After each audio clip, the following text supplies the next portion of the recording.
Sejam bem-vindos a mais um Yelcast do Piauí! Para o mundo! E aí, Kilson Jones, beleza? Tudo tranquilo, graças a Deus, segunda temporada. Né? Agradecer a você que está nos assistindo pelo YouTube, pelas plataformas de vídeo, pelo Facebook, pelo Kawai, pela Buia, pelas plataformas de áudio. Aproveita e já dá um like, se inscreva no nosso canal, que é muito importante para que o YouTube entenda que você quer, claro, cada vez mais consumir, né? Esse tipo de conteúdo, não é verdade, Kilson? É verdade. Dá aquele like, tá no vermelhinho aqui, ativa o sininho, é muito importante pra gente. Também estamos no Rumble, que é a nova plataforma de vídeo Buia, da né? internet, na Buia, no TikTok. Aliás, já somos o maior podcast em views do TikTok do Brasil, que é muito feliz, a gente tá muito feliz com isso. Agradecendo também a TV Meu Norte, nós estamos ao primeiro podcast em TV aberta para mais de 7 estados, todos os sábados às 10h30 da noite. Às 22h30, né? 22h30. E hoje o podcast está sensacional, você vai saber muito sobre segurança pública. Polêmica. Você vai saber sobre Bolsonaro, você vai saber sobre tudo, sobre Lula. Hoje o bicho pega aqui, mas com muita tranquilidade, tá bom? Aproveitando, já pediram mais áudio no meu ouvido pro Diol, mas você tá muito elegante, cara. Ô, Harold, né? Veste o homem atual. Ele tá de white hoje. Eu tô de branco porque sabe como é, né? Maio e outra, né? Em junho eu vou fazer medicina. Como é? Medicina. Já vai sair do jornalismo pra ir pra medicina. Perito criminal ou não? Também. Tá bom. Também. Bom, deixa eu agradecer aos nossos patrocinadores. Diozão, sobe aí. Agradecer à Faculdade Santo Agostinho. Alô, Átila Filho. Forte abraço, sensacional. Átila Filho, um abraço, hein? Um abraço ao Átila. Abandonou a gente? Não. Ficou de vir aqui, não ficou? Não, mas na próxima. Ele vem... Já marcou? Tem que vir aqui. Foi fazer uma cirurgia, tá certo.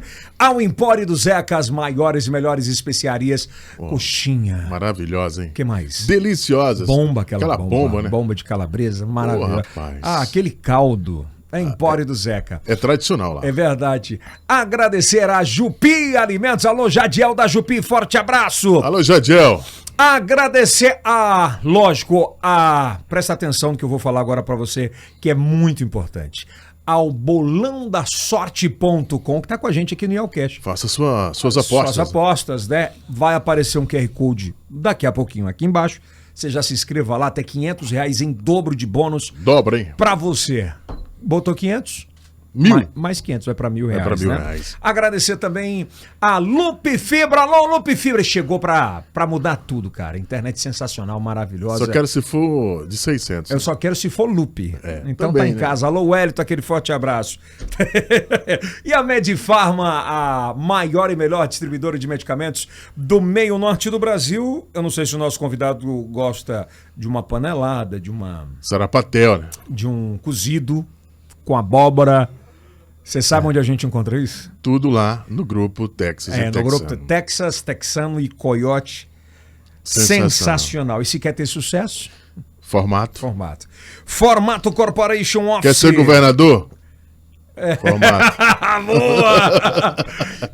Cara, que bacana. E olha, mês de março e maio, chovendo muito aqui no Piauí ainda, boa parte do Nordeste.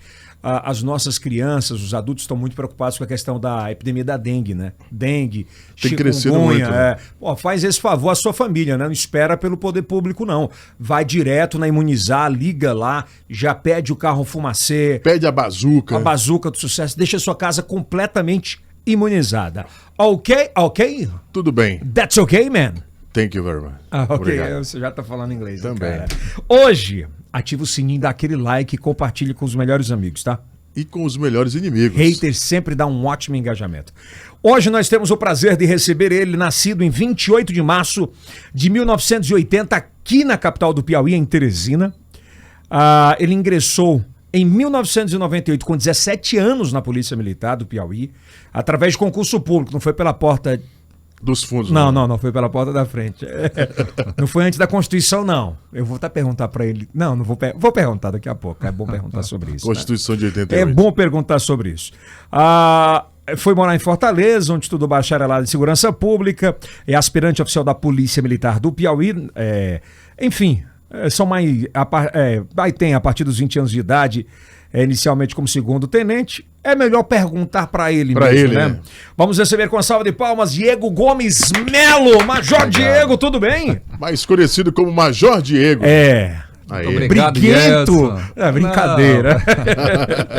Tudo Muito bom? obrigado aí à sua equipe, o Kilson, por nos receber. Foi bem recebido? Foi muito bem recebido, rapaz. Aqui eu tava vindo de uma correria e me acalmei, viu? Deu uma Cheguei aqui, tranquilizada. que lugar bacana, viu? Parabéns pelo trabalho. Tem acompanhado muito questão de podcast? Eu fiz alguns podcasts, eu tô aprendendo, viu? Eu não sou assim como você aqui, o Kilson aqui desenrolado. Mas eu acho que, Mas eu acho que é o novo caminho. formato de comunicação, né? É um momento de você conversar, não tem nada melhor do que o diálogo. É verdade. É um bate-papo que é bem bate-papo. livre, bem out, assim, muito das coisinhas muito Você fechadas. sempre bem antenado, né? Você antecipa, já tá o primeiro aí no podcast. Aqui no Piauí acho que já foi o primeiro.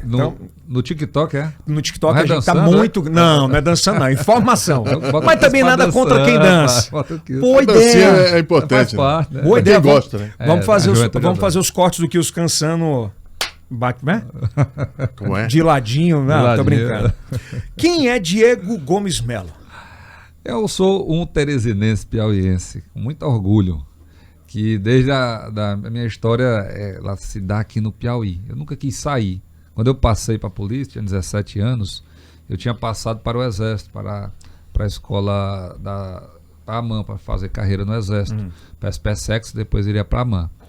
Passei para a polícia depois, Mas não preferi mas não vamos ficar. chegar já lá não. Quero entender quem é, da onde você vem, quem são Daqui, seus pais. Eu moro aqui perto, nós estamos aqui próximo da Nova FAP. Eu fui criado aqui no São Cristóvão, Certo. Minha casa sempre foi aí, morei numa casa até quando saí para a polícia, em 98. E aqui vivi minha vida estudando, trabalhando. Seus pais com faziam meu o quê? pai, trabalhando com meu pai, eu sempre ajudei muito ele. Ele tinha sítios e a gente ia lá ajudar ele, vendia É justamente frutas. isso que eu quero entender, assim. Seu pai trabalhava com o quê? Ele era engenheiro agrônomo. Ele era funcionário do estado e tinha uns sítios e ele trabalhava produzindo frutas e vendendo mel. Ele era apicultor e eu ajudava ele. Minha mãe é médica e tenho 2 irmãos. Bom, então você vem de um seio familiar que a educação muda tudo. Muda tudo, né? Eu tenho um irmão, graças a Deus, médico, mais velho. A minha irmã mais nova, ela fez direito, ela não advoga, ela é empresária. E eu quis, desde cedo, sempre gostei muito de proteger. Eu sempre gostei muito de trabalhar e de proteger. Nunca gostei de injustiças. No colégio, às vezes, você fala em brigar pelos outros. Eu não gostava de sacanagem, eu não gosto de hipocrisia, de humilhações. E assim, quando cheguei na minha idade de escolher um destino, escolhi a polícia. Como é que era aquela infância naquela época? Porque tua mãe é médica, teu pai é agrônomo. Acredito eu que eles estavam muito envolvidos com o trabalho. Você é o mais velho? Não, sou do meio. Mas tu já cuidava dos dois? Não, meu irmão mais velho, ele é bem mais velho, é 7 anos, ele foi embora, ainda quando eu tinha 10 anos, ele foi estudar fora. Nunca, assim, ele mora em Campinas, São Paulo, e com 10 anos ele já foi. Ficou aí minha irmã mais nova. Então tu acabou sendo... Aí eu fui, minha irmã, eu sou muito apegado a ela. Ela é uma irmãzona, a Gisele, um beijo pra ela. Tem uma família linda, eu sou padrinho do filho dela, que é o Luiz. Irmandade mesmo. Irmandade. Não só de sangue. Não só de sangue. Ela é uma parceira. Como é que era a infância naquela época? Porque hoje com o iPad mudou tudo, né? Mudou tudo, né? Eu estava ontem iPhone. conversando com jovens que hoje estavam preocupados com... Eles são blogueiros, eles adoram trabalhar redes sociais. Geradores de conteúdo. E me pediram, né, a gente conversando, para que a gente coloque a atenção a essa vocação deles no nosso plano de governo para governador do estado. E eu estou conversando, outros queriam fazer, eles faziam grau, né, de bicicleta e de moto. Veja como é interessante, estavam alguns pais lá mesmo preocupados, mas aquelas crianças hoje brincam assim. Na minha época não, era caçando, era indo pescar, era jogando bola, jogando peão, Verdade. peteca, era assim, correndo na rua, brincando na chuva. Todo dia a minha mãe cobrava muito estudo, ia pro colégio, voltava, 4 horas da tarde, terminava a tarefa, era brincar até na hora de dormir. Mas tu sempre foi disciplinado já? Eu fui disciplinado, eu sempre gostei de ser disciplinado. Mas eu sempre...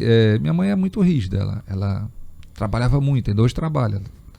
Embora tenha se aposentado a nível federal, ela é professora da Universidade Federal, e a nível de estado trabalhou quase 40 anos no HGV, ela continua trabalhando no consultório. E a gente tinha uma cobrança muito dos estudos, né? E a brincadeira sempre foi muito saudável. Qual a especialidade graças a Deus. dela? Ela é neuropediatra. Foi a Caramba! primeira do Piauí. Ela é da primeira turma de medicina do Piauí. Porra, neuropediatra. Ela era a única. E na época nenhum médico queria, porque dentro das especialidades da época, hoje tem muito mais, era uma especialidade que não dava tanto lucro. Não tinha muita demanda. Não tinha muita demanda e os planos de saúde pagam mesmo, né? Aliás, tinha demanda. Tinha demanda, não tinha médico que quisesse. Era. Porque enquanto ela atende uma consulta para passar 2 horas para entender a família e uma criança, paga-se o mesmo preço para quem vai para um outro que em 5 minutos resolve ali, passa Não vai me dizer que é de pirona, remédio. não, pelo amor de Deus. Um remédio, né? Uma solução, ou então um cirurgião. Então é um sacerdócio. Minha mãe, graças a Deus, ela sacerdócio mesmo. dedicou sua vida a cuidar das crianças especiais. Mas isso te fez falta? Não, eu tenho muito orgulho dela. Quando a gente é pequeno, você cobra muito os pais, né? Eu tive essa fase de cobrança, mas hoje eu entendo que minha mãe ela foi um anjo na vida de muitas famílias, de muitas pessoas. Ela é impressionante o apego das pessoas à minha mãe. E ela dedica a vida a essa missão que Deus deu para ela, né? esse talento que ela tem. Seu pai como é que está hoje? Papai faleceu. Faleceu. Em dia 20 de junho de 2020, na véspera da eleição para prefeito. Meu pai tinha problemas cardíacos, eu acompanhava ele. E infelizmente ele naquele momento Deus chamou ele se foi. Sofreu muito, diga? Ele era foi muito sofrido. Uma referência muito forte para ti? Era eu muito apegado a ele, eu cuidava do meu pai. Inclusive, principalmente depois, quando ele já estava nessa fase final, porque ele tinha separado da minha mãe e quem realmente dava assistência era eu. Levava para médico. Você passou a ser o pai dele? Passei a ser o pai dele com muito orgulho, gostava muito do meu pai. Pena que eu corria muito. Veja que quando ele faleceu eu estava em plena pré-campanha para prefeito, atendendo às demandas naturais de quem pleiteia um cargo dessa importância. E o que ele falava para você assim? Que você lembra? Era um entusiasta. O papai era um entusiasta, ele achava tudo que eu fazia. Ele dizia, Diego, tudo que tu quer tu consegue, que tu é esforçado. E ele sempre foi um grande apoiador. E para mim, um grande pai. Eu agradeço a Deus demais ter ele na minha vida e se Deus quiser nós vamos se encontrar. A separação dos seus pais não foi um agravante em nenhum momento da tua vida? E a opção é muito difícil, a separação, eu lhe confesso. Foi quando eu fui para a academia, em 98, e aquilo ali me trouxe muito sofrimento. Eu tinha ainda jovem, né, 17 para 18 anos, estava num local que não era a minha zona de conforto. Eu fui o primeiro colocado na academia naquele ano. Então eu sempre me cobro muito. E eu estudava muito e eu queria estar aqui com meus pais, com minha mãe, com minha irmã. E isso aí me atrapalhou muito. Como é que é um filho de uma médica, de um agrônomo empreendedor, que poderia facilmente seguir ou a medicina, pelo nível de cobrança de estudos que você tinha, ou do nível de empreendedorismo que teu pai já tinha, e aí você quer fazer uma carreira que historicamente no Brasil não é uma carreira bem remunerada, que é a polícia militar. Eu confesso que eu tive Aliás, muita e como dúvida. é que foi a reação dos seus pais quanto a isso? Minha mãe pedia, pelo amor de Deus, para não entrar, né? Meu pai me apoiava. Mas eu sentia um chamado, é uma vocação. Eu acho que, por isso, eu gosto muito da polícia, do que faço.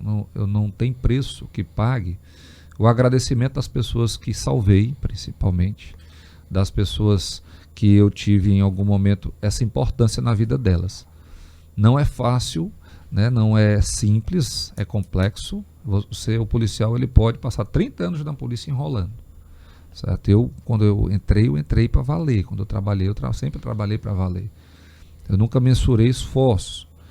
Quando eu me formei, por exemplo, logo foi em 2000, eu terminei o curso em novembro, teve a formatura, eu vim para cá, que fomos apresentados aqui no quartel, com poucos dias teve um assalto a banco em Barras. E na época não tinha unidades de operações especiais. Tinham acabado com a COI por conta daqueles problemas que tivemos na Meruoca, foi desfeito o Corisco. Naquela época que era o Coronel Prado. Não, Prado, ainda não? Prado ninguém sabia nem que existia. Prado estava lá para Mas vem cá, mas o Corisco? Era comando Courisco e COI foram até 98, até 97, Tu acredita 98. que na minha cabeça eu achava que... Não, para lá estava lá nos interiores de Pico São Delegado. Naquela época eram outros os nomes, eram outras pessoas, honrados policiais. E quando teve o assalto, no rádio da polícia, perguntaram quem era voluntário para ir para o enfrentamento dos bandidos que tinham aterrorizado Barras e estavam na região. Né? Eu estava de folga, eu fui em casa, me fardei e me apresentei no quartel. Você era casado meu... já, não? Não, foi meu primeiro embate em assalto a banco. Tu tinha o quê? 20 anos. 3 anos depois de ter ingressado. Era, 3 anos depois, me formei, entrei em 98. Então, esse foi o primeiro. Passei lá vários dias, né, e encerramos a operação dia 31 de dezembro à tarde. Aí minha mãe passou por mim, eu estava numa barreira que eu tinha feito lá, próximo de Barras. Né, ela, meu Deus, meu filho. Então, minha vida eu sempre gostei disso. Depois, quando voltei para a tropa, eu trabalhei no Gátio. E lá tivemos vários embates, criei a Rony. Quem criou a Rony foi você? Fui eu. Foi uma ideia nossa, construída por mim. O meu comandante na época era o Coronel Márcio e o Coronel Alberto. Eu jurava Eram quantos homens? Peraí, eu jurava que tinha sido o Fábio Abreu que criou a Rony. Não, isso é uma grande mentira dele. Ele gosta de repetir. Não foi ele, não, pô. Não foi ele. A história, em 2003, eu fui trabalhar lá no GAT, a convite do Coronel Márcio, que assumiu. Na época não existia BOP, não existia Rony. Era GAT, criado no governo do Hugo no ano anterior, 2002. E o Coronel Márcio e o Coronel Alberto eram o comandante sub. E lá havia uma restrição técnica para o grupo de ações táticas especiais, que eram intervenções pontuais, intervenções antibomba. E havia uma demanda nas ruas por segurança. E eu gostava de ir para a rua. Então, às vezes eu ficava de serviço dando um jeito de ir acudir as pessoas na rua, porque tinha assaltos. Toda vez que eu ia, eu prendia. E o Coronel Márcio, Diego, vamos fazer um projeto. E eu apresentei o projeto. Né? O Coronel Alberto se formou no Paraná. No Paraná tem Rony. Em São Paulo era a Ronda Ostensiva Tobias Aguiar, então era um nome exclusivo do local. E eu optei pelo Rony por ser uma Ronda Ostensiva de Natureza Especial, um nome que já era uma vibe no Brasil inteiro. Uma vibe que estava começando, né? Já tinha consagrado em São Paulo, Paraná. Era como se fosse uma elite. A elite da tropa.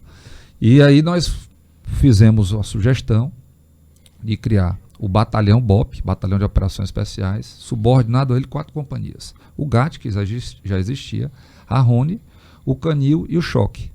4 companhias. Esse projeto foi apresentado ao Coronel Divaldo Marques, que era o comandante. Eu lembro, vereador depois. Depois foi vereador. Deputado. E o Coronel Divaldo Marques tinha sido comandante da COI, que tinha um instinto. Então ele tinha vocação, gostava, conhecia, vontade. Sabia a importância, tinha vontade. Pô, até nessa época a política já atrapalhava? Muito. A polícia. Aí, Coronel Divaldo acata. Nesse interim entre eu apresentar e ele acatar a instalação da Rony, eu fiz o curso de Ações Táticas Especiais, que foi promovido primeiro aqui do Piauí. Esse curso é um curso de operações especiais, um curso muito duro. Entraram em torno muito duro como? Muita pancada, muita exigência física, psicológica. Né? De 80 piauienses que entraram nesse curso, saímos aqui do Piauí 7 formados. É perto do filme do É aquele curso ali. Do Tropa de Elite? É aquele curso. É aquele curso? É aquele curso ali. Lá não tinha indicação política? Não tinha. Lá era pancada. E eu terminei, né? O curso. Quando eu termino o curso, o Coronel Divaldo me chama para assumir e criar o meu projeto, que era a Rony. Eu fui escolher a farda, criar o brasão. Né? O que você perguntou, quantos homens eu tive no começo? Era quantos eu homens? E mais 2, mais 3. Me deram 3 homens. Eu montei uma patrulha. Era o sargento Meirelles, que hoje ainda está na reserva, mas está trabalhando. O finado sargento Márcio, cabo Márcio, que deve ter sido promovido porque morreu na pandemia. E o Taniel e o último que está lá em Paulistana. Naquela época tu já tinha esse pensamento.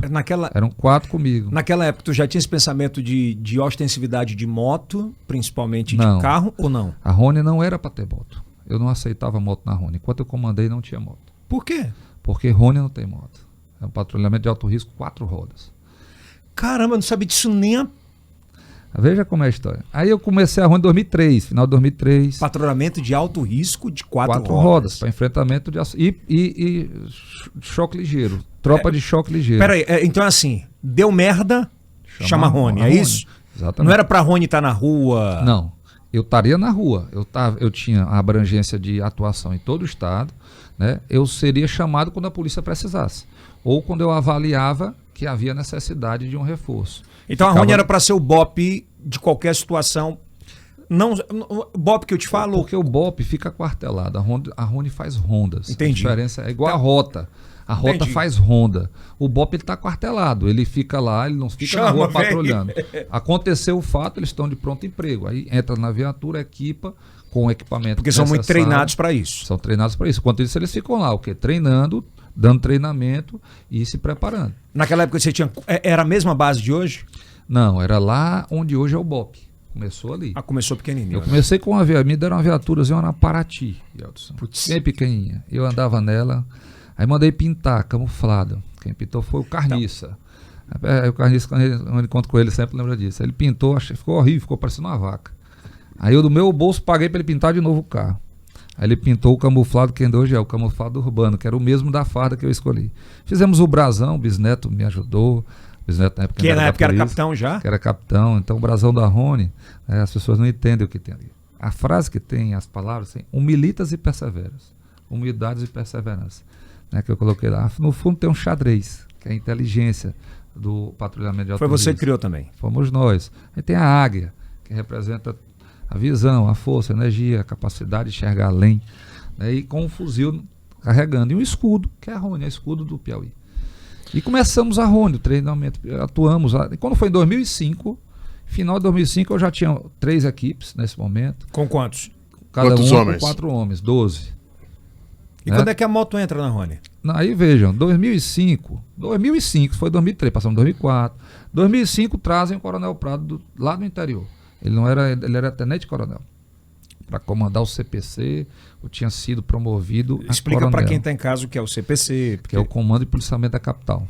E o Coronel Prado chegou aqui numa viatura, era ele e um motorista, que eles ficavam dormindo no quartel. Aí quando ele me viu atuando, eu atuava em toda a Teresina, eu ficava com ele o dia todo. Então a gente acompanhava as ocorrências, ele queria sempre estar nas ocorrências, né? Na verdade eu ia para a ocorrência, ele ia junto. E eu com medo, porque ele já era idoso. Mas ele foi um dos maiores comandantes que a gente já teve aqui. Foi um bom comandante, mas pode ser melhor. Não tem esse de maiores, não. Eu acho que todos têm seu mérito. Alguns menos, né? Infelizmente tivemos péssimos comandantes, como esse último que passou, o Coronel Lindomar. Horrível. Horrível. Desastre. Mas enfim, nós vamos Vamos chegar pra já frente. lá. Então em 2005, o Coronel Prado chega, a gente já com a Rony instalada, eu com 3 equipes. Quando chega no final do ano, eu tinha trancado meu curso de Direito, porque naquele ano quando ele chegou, a Rony já me exigia muito, eu tranquei meu curso de Direito. Faltava pouco tempo para terminar. E aconteceu que no final do ano, rapaz, quando chegou na promoção, eu fui 02 de turma. Fui 01 no primeiro ano, no segundo ano, no terceiro ano fiquei 02 da minha turma. O que é 02 da turma? Entre as notas, minhas notas na academia. E a antiguidade no militarismo é posto. Então, naquele momento, eu pensei que eu seria promovido. Eu era primeiro tenente a capitão. E aí é que entra a política. E eu fiquei decepcionado, porque eu trabalhava muito, de manhã, tarde e noite, em todo o Piauí. E eu não fui promovido. E eu vi pessoas que não tinham mérito serem promovidas na minha frente por questão política. Porque eram o quê? Babões? Ou... Era próximo ali dos que decidiam, do governador, do comandante. Fiquei decepcionado, sinceramente. Eu digo, rapaz, eu vou voltar no meu curso de Direito. Vou terminar Ali meu tu curso. perdeu o tesão pela polícia? Um pouco, sinceramente. Eu estava estudando, eu tinha me empenhado muito, era muito arriscado o que eu fazia. Pô, eu aprendi trocadilho mais de com bandido, 500 crimes. Eu levei mais de 500 vezes pessoas presas para a delegacia. Eu tinha mais que, naquele tempo era recibo de preso. Eu tinha os pacotes. E ali, às vezes, prendia de 2, 3, 4, 5, 10. Certo? E isso daí na hora da promoção não era avaliado, né? O outro que não tinha aprendido ninguém ia na frente. Então naquele momento eu resolvi terminar meu curso de Direito, até orientado por amigos do curso de Direito, e foi quando eu me afastei da Rony. Nessa saída, aí o Fábio Abreu trabalhava no GAT. Isso em 2000 e... Final de 2005, novembro de 2005. Certo. Aí o Fábio Abreu trabalhava no GAT. Os meninos que eu deixei na Rony era o capitão Wilson na época e o hoje policial rodoviário federal, depois passou no concurso. Mas naquela época ela tinha tua cara. Era. Aí nesse inteirinho o Prado quis me entregar motos. Eu disse, coronel, não tem nada a ver com o Rony. O senhor cria um batalhão especializado em motos. Rony é 4 rodas. O senhor precisa ter uma equipe especializada em motos, 2 rodas. É outro treinamento, é outra abordagem, é outro patrulhamento, outra estratégia. Não dá para misturar, vai atrapalhar. Mas que funciona muito, né? Bem treinado. Não tenha dúvida. Mas a Rony é Rony. Na rota tem 50 anos. Lá não tem porra de 2 rodas. Lá é 4 rodas. Lá é Rocan, né? Não, rota. Não, lá moto. em São Paulo. Nós temos a rota em São Paulo. São Não, Paulo. moto Lá em São tem Paulo. outras unidades de moto. Mas não tem moto. Na rota não tem moto. Olha aí. Na Rony não tem moto. Olha aí na época do GAT aí, ó. Novinho. Isso aí era GAT ainda. Isso aí é 2003, 2002 ainda. Então, eu tinha, naquele momento, eu prezava pela técnica, certo? Eu estava me especializando em patrulhamento 4 rodas de alto risco, em choque ligeiro, fazendo cursos, treinando o pessoal. E com a minha saída, não tinha quem me substituísse. Porque o Jairo Lima, que era o tenente que estava comigo, e o Wilson Gomes estava estudando direito, e o Jairo Lima tinha passado na PRF. Aí eu não tinha um oficial para me substituir da minha equipe. Aí foi que entrou o Fábio Abreu. Ele tinha estudado com o Wilson Gomes, era do GAT. O Fábio Abreu, bora botar ele. Aí eu fui lá, chamei ele, fui lá no comandante-geral, Coronel Edivaldo, Coronel Prado, que era o sub, nessa época, o subcomandante. E aí a pedido meu, botamos ele lá. Em novembro para dezembro de 2005. Então foi você que colocou ele tanto na polícia... Não, na polícia não. Eu não sei nem como é que ele entrou. Não, eu digo polícia. nessa indicação, né? Nessa indicação, sim. Você indicou o Fábio Abreu. Foi. E aí ele continuou o trabalho? Continuou e a gente continuou ajudando. Mas logo em seguida ele disse... Eu não gosto assim, eu entrego... Não, ninguém está aqui para dar nome. Não é nome, mas assim, eu não gosto de mexer. Cada um comanda do seu jeito, né? Eu entendi aquilo ali, eu escrevi isso daí que eu estou falando, a gente, enquanto comandante, priorizava. Depois que ele assumiu, eu tentava ajudar. Foi quando foram as motos para lá e teve o trabalho. Mas por que, por exemplo, você nunca foi homenageado pela Rony ou já foi? Fui. Não, tem lá. Agora mesmo disseram que botaram lá. Ultimamente, a polícia, depois de 2015. É bom perguntar sobre isso, até para explicar, entende? 2015 para cá. Até 2014 eu era tido como um grande, criei Rony, GAT, BOP, Canil, Choque, Força Tática, tem o GAT, Ronda Cidadão, o grupamento aéreo, pois piloto, o né? O GETAP, todos né? os cursos aí. Tu participou de tudo isso, Diego? Tudo. Né? E assim, quando foi em 2015, pontualmente, o PT volta ao governo. Certo? E eu estava, nessa época já, no grupamento aéreo, eu sou piloto, estava me especializando como piloto de helicóptero. Do grupamento aéreo da polícia, Copaé. Também é piloto? Ajudamos. Sou piloto também. Aí, quando em 2015 o então governador Wellington Dias não quis pagar um reajuste que nós conquistamos assegurado em lei. Certo? E eu tinha sido a pessoa que tinha falado com o ex-governador Wilson Martins para conceder aquele reajuste, em nome do comandante da polícia, do comandante do bombeiro, do chefe do gabinete militar. E era um reajuste significativo, né? E aquilo me chateou muito. Aí foi que eu fui lá na Associação dos Oficiais, que eu tinha participado anteriormente, tinha me afastado um pouco, e naquele momento me aproximei da associação e fizemos um movimento Polícia Legal naquele ano. Então foi o primeiro contato, literalmente, com a política? Não, eu tive. Acho que política a gente você faz sempre, diariamente. Mas eu digo, né? Explicitamente para o público. Não, porque aquilo ali é uma política classista, né? Mas não era mais na época. Já tinha uma conotação forte pelas TVs, já. Já, mas assim, ali eu não tinha posicionamento político partidário. Ah, entendi. Era mais política classista, de defesa mais de classe. Corporativo, né? Interno. Corporativo. Era de corporativo. Eu tinha já feito isso em 2008, 2009. Não tinha tido problema. Eu já tinha sido diretor da associação quando a gente conquistou o bacharelado em Direito para Oficiais. E eu me afastei por também, na época, logo depois que eu ajudei a eleger um presidente para a associação, os posicionamentos deles eram contrários ao meu, eu me afastei. Mas em 2015 aí foi pontual, porque fizemos um movimento e saiu um mandado de prisão para mim. O governo conseguiu um mandado de prisão, assim como o Major Costa Araújo está preso. Eu sofri esse tipo de perseguição. Por quê? Na época, por conta dessa manifestação? Uma manifestação chamada Polícia Legal. Nós cobrávamos a legalidade da polícia. o documento da viatura e orientavam os policiais que trabalhassem dentro da legalidade. Se não tivesse dentro da legalidade, que buscassem legalizar a situação para poder ir para a rua. Quem era o secretário na época? Na época, 2015, já era o Fábio Abreu. Era o Fábio Abreu. Eu tinha ajudado a elegê-lo em 2014. Tinha apoiado ele em 2014. Certo? Eu tive... Até então a gente era próximo. E a manifestação do Polícia Legal se deu por orientação dele. Que ele disse que na época, se nós não fizéssemos nada, ele não tinha força política para que o governador pagasse o que nos devia, o que estava previsto em lei. E nós fizemos as manifestações orientados por ele. Mas ele mesmo estando no governo? Estando no governo, ele conversava com a gente e tinha eleito ele. Enganando a gente, tá enganando os dois lados. Aí quando é tão assim significativo isso, que um dia antes do mandado de prisão, eu estava em Fortaleza fazendo a minha inspeção de saúde, que é obrigatória para pilotos. Sim. Na viatura do Fábio Abreu com o motorista dele. Eu tinha ido para lá na viatura dele com o motorista dele para fazer meu exame. Quando eu chego na associação no outro dia, chegamos à noite, no outro dia de manhã eu passei na associação, porque estava rolando Polícia Legal, eu recebo a notícia desse mandado de prisão. Passei 7 dias foragido. Quem foi que pediu? Foi o próprio governo ou a própria polícia? Coronel Lidomar Castilho, era o presidente do inquérito. Então foi ele que pediu, o comandante da polícia. Ele era o sub. Era o sub. Subcomandante. Que hoje é entendi agora, que era o atual comandante.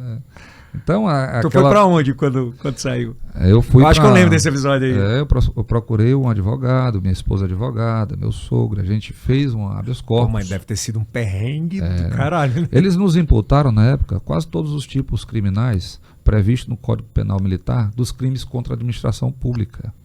Se você somar as penas dos crimes que eles nos imputaram, dava mais de 280 anos de cadeia. Pô, então queriam te tirar de qualquer jeito da pena. Era mais ou menos isso. Perseguição grande, né? Foi um dia de muito sofrimento, porque os jornais todos os dias nos anunciavam como pessoas que deveriam ser presas, né? E poucos falavam da legalidade da nosso ato. E a gente fez o habeas corpus, eu ajudei a construir com minha esposa e meu sogro.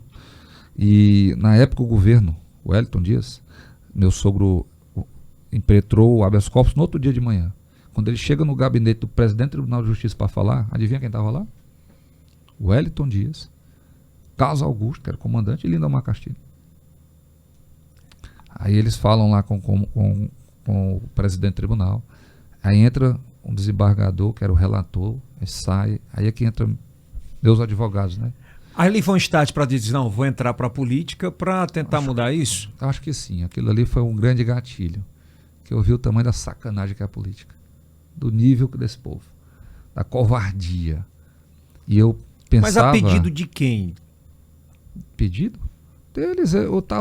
Naquele momento, eles estavam dominando esse estado. Estava todo mundo dominado. Quem não estava recebendo dinheiro do governo para ficar calado, estava atrás de receber. Eu não me vendia. A diferença era essa. Não, é isso que eu quero entender. Se eles foram lá, como você disse que eles foram, quem foi solicitar a ida, quem solicitou a ida, tanto do comandante, quanto do sub, quanto do governador, para que fizessem isso? Eu acho que é o Wellington Dias. Ele se sentiu...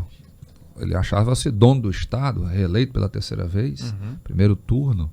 E como é que aqueles policiais estavam se levantando contra ele, tentando afrontar, eles se acham donos disso aqui. Eles se acham donos do Piauí. Não é à toa que o cara faz 8 bilhões de reais de empréstimo, na véspera da eleição pede mais 800 milhões de reais, e ainda tem gente que bate palma para esses caras, rapaz. Para vocês, piauienses, pagarem. Para o povo do Piauí pagar, estando 2,5 milhões de habitantes do Piauí na miséria. Vivendo do Auxílio Brasil que o Bolsonaro paga, porque senão estavam todos passando fome. Esse cara que passou 20 anos governando esse estado. Quem é que tem coragem de falar dele aqui? Você conta nos dedos de uma mão no Piauí. A maioria fica calado, tem medo. Isso aqui é o comunismo. É assim. Lá na Ucrânia, Holodomor, mataram. Stalin matou 7 milhões de ucranianos de fome. Sabe quantos anos depois algum ucraniano teve coragem de abrir a boca para denunciar esse crime bárbaro, o maior da história? Só perde para Mao Tse Tung. 50 anos depois, foi em 1983. O fato se deu em 1933. Então, o que nós hoje passamos aqui, as pessoas já viveram. É muito grave. Esse sistema, quando domina tudo. E domina também as comunicações, as universidades, domina as pessoas, domina os empresários, domina os empreendedores, domina todo mundo. E que bacana Ninguém a internet. quer se indispor. Hoje você tem uma oportunidade de vir falar e Por isso que eu agradeço, pensar seu porque- pensamento sobre isso. E bacana, acho que é muito, é muito E é válido até válido. pra gente ter É essa válido. diversidade. Mas foi interessante o desfecho. Presta atenção. Como foi o Eu desfecho? fiz o habeas corpus. E aí? Certo? E o desembargador, Joaquim Santana, o relator, depois de ter sido peitado pelo governador, pelo comandante de polícia e tudo, ele concedeu o habeas corpus e fundamentou como sendo o maior abuso de autoridade que eu já tinha visto na vida dele. Eu não tinha cometido crime nenhum. E no outro dia eu entrei no quartel do comando-geral com o habeas corpus na mão e O que é que disse em alto e passava bom na tua som, cabeça lá? bandido nenhum me prende. Porra. Esse é Major Diego. E aí, como foi essa receptividade lá na hora? Não ficou um, não tinha nenhum lá, dos Todo valentão mundo- de antes. Todo mundo vazou. Ali foi o start, então, pra política.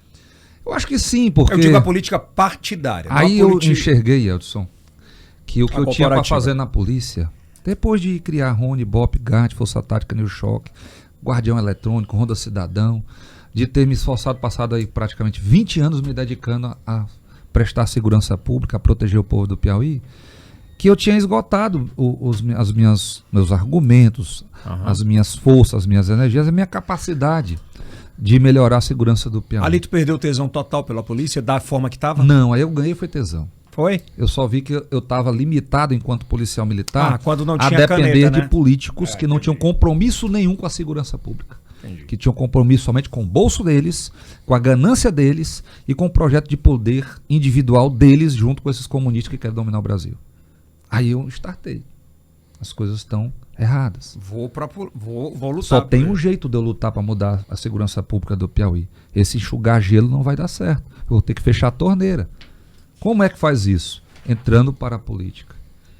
E coincidentemente, graças a Deus, nesse período 2015-16 surge. Eu não tinha expectativa para onde recorrer. Aí surge o presidente Bolsonaro. Só uma pergunta. Nesse time ainda, tua família era favorável a que você entrasse? Ou fica na zona mais tranquila, monta aí uma outra empresa de segurança privada? Te falaram isso? A minha família queria muito que eu saísse desse enfrentamento, desse né? Que eu fosse, meu irmão queria que eu fosse embora, né? Minha mãe que faria qualquer sacrifício para que a gente pudesse não comprar essa briga, que eu já tinha comprado, tinha 20 anos de polícia já, eu entrei em 98, estava em 2015, 2016, fechando 20 anos, né? E eu tinha minha filha, foi muito sofrimento esse mandado de prisão. Doeu muito na família? Doeu muito. Minha filha soube no colégio, os coleguinhas mostraram para ela que o pai dela estava sendo perseguido. Procurado, né? Pra fazer um blitz na porta da minha casa.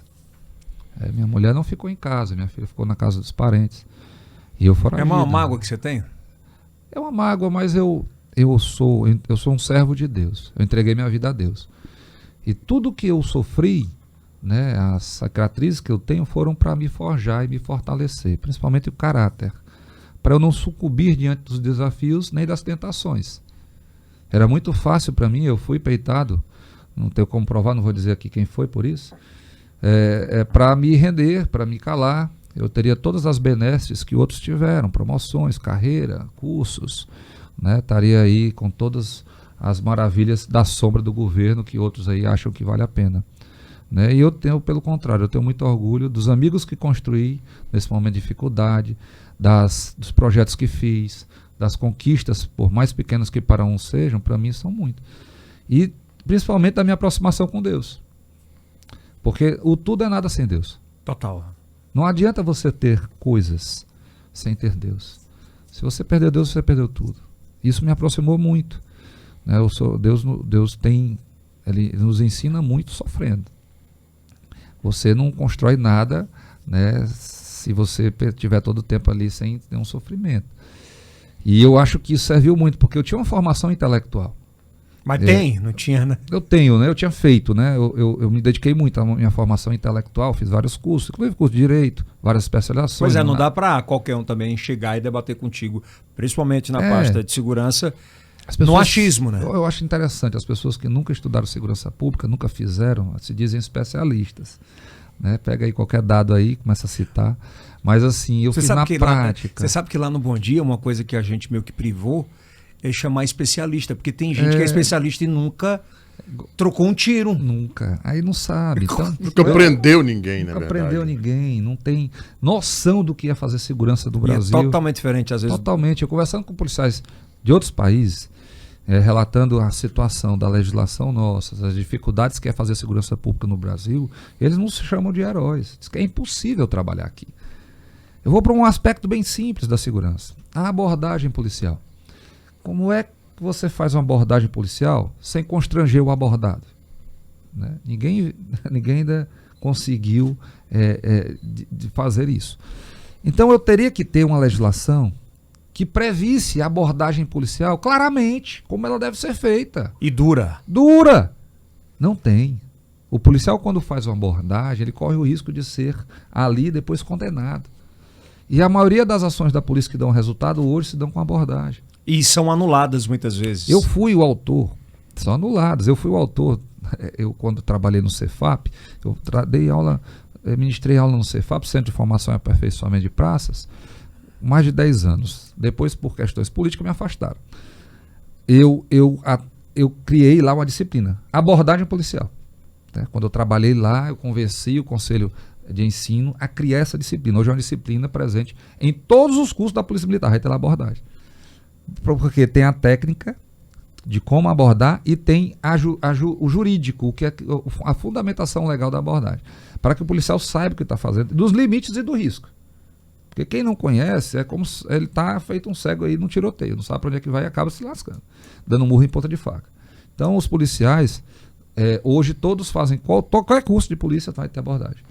Eu tenho muito orgulho dessas coisas que eu fiz na polícia. Mas eu cheguei no limite, cara. Não dava mais. Deixa eu te fazer aproveitando a tua deixa aí, se o Kilson quiser adicionar alguma coisa, me chama muita atenção duas coisas hoje na legislação brasileira e principalmente, vamos dizer assim, na legislação militar, correto? Por exemplo, existe um estigma nos Estados Unidos, que é muito bacana isso, que quando o cara ele mata, estupra, esfola, latrocida, o policial prende, independente do que tenha que usar de força. É claro que, como qualquer policial pode errar, e erra muitas vezes, mas ele olha para o cara e fala, eu não te vejo nos próximos 30 anos na rua. Você vai estar lá preso. E você tem um grupo de policiais que te cercam e te defendem de qualquer área ou de qualquer força extra.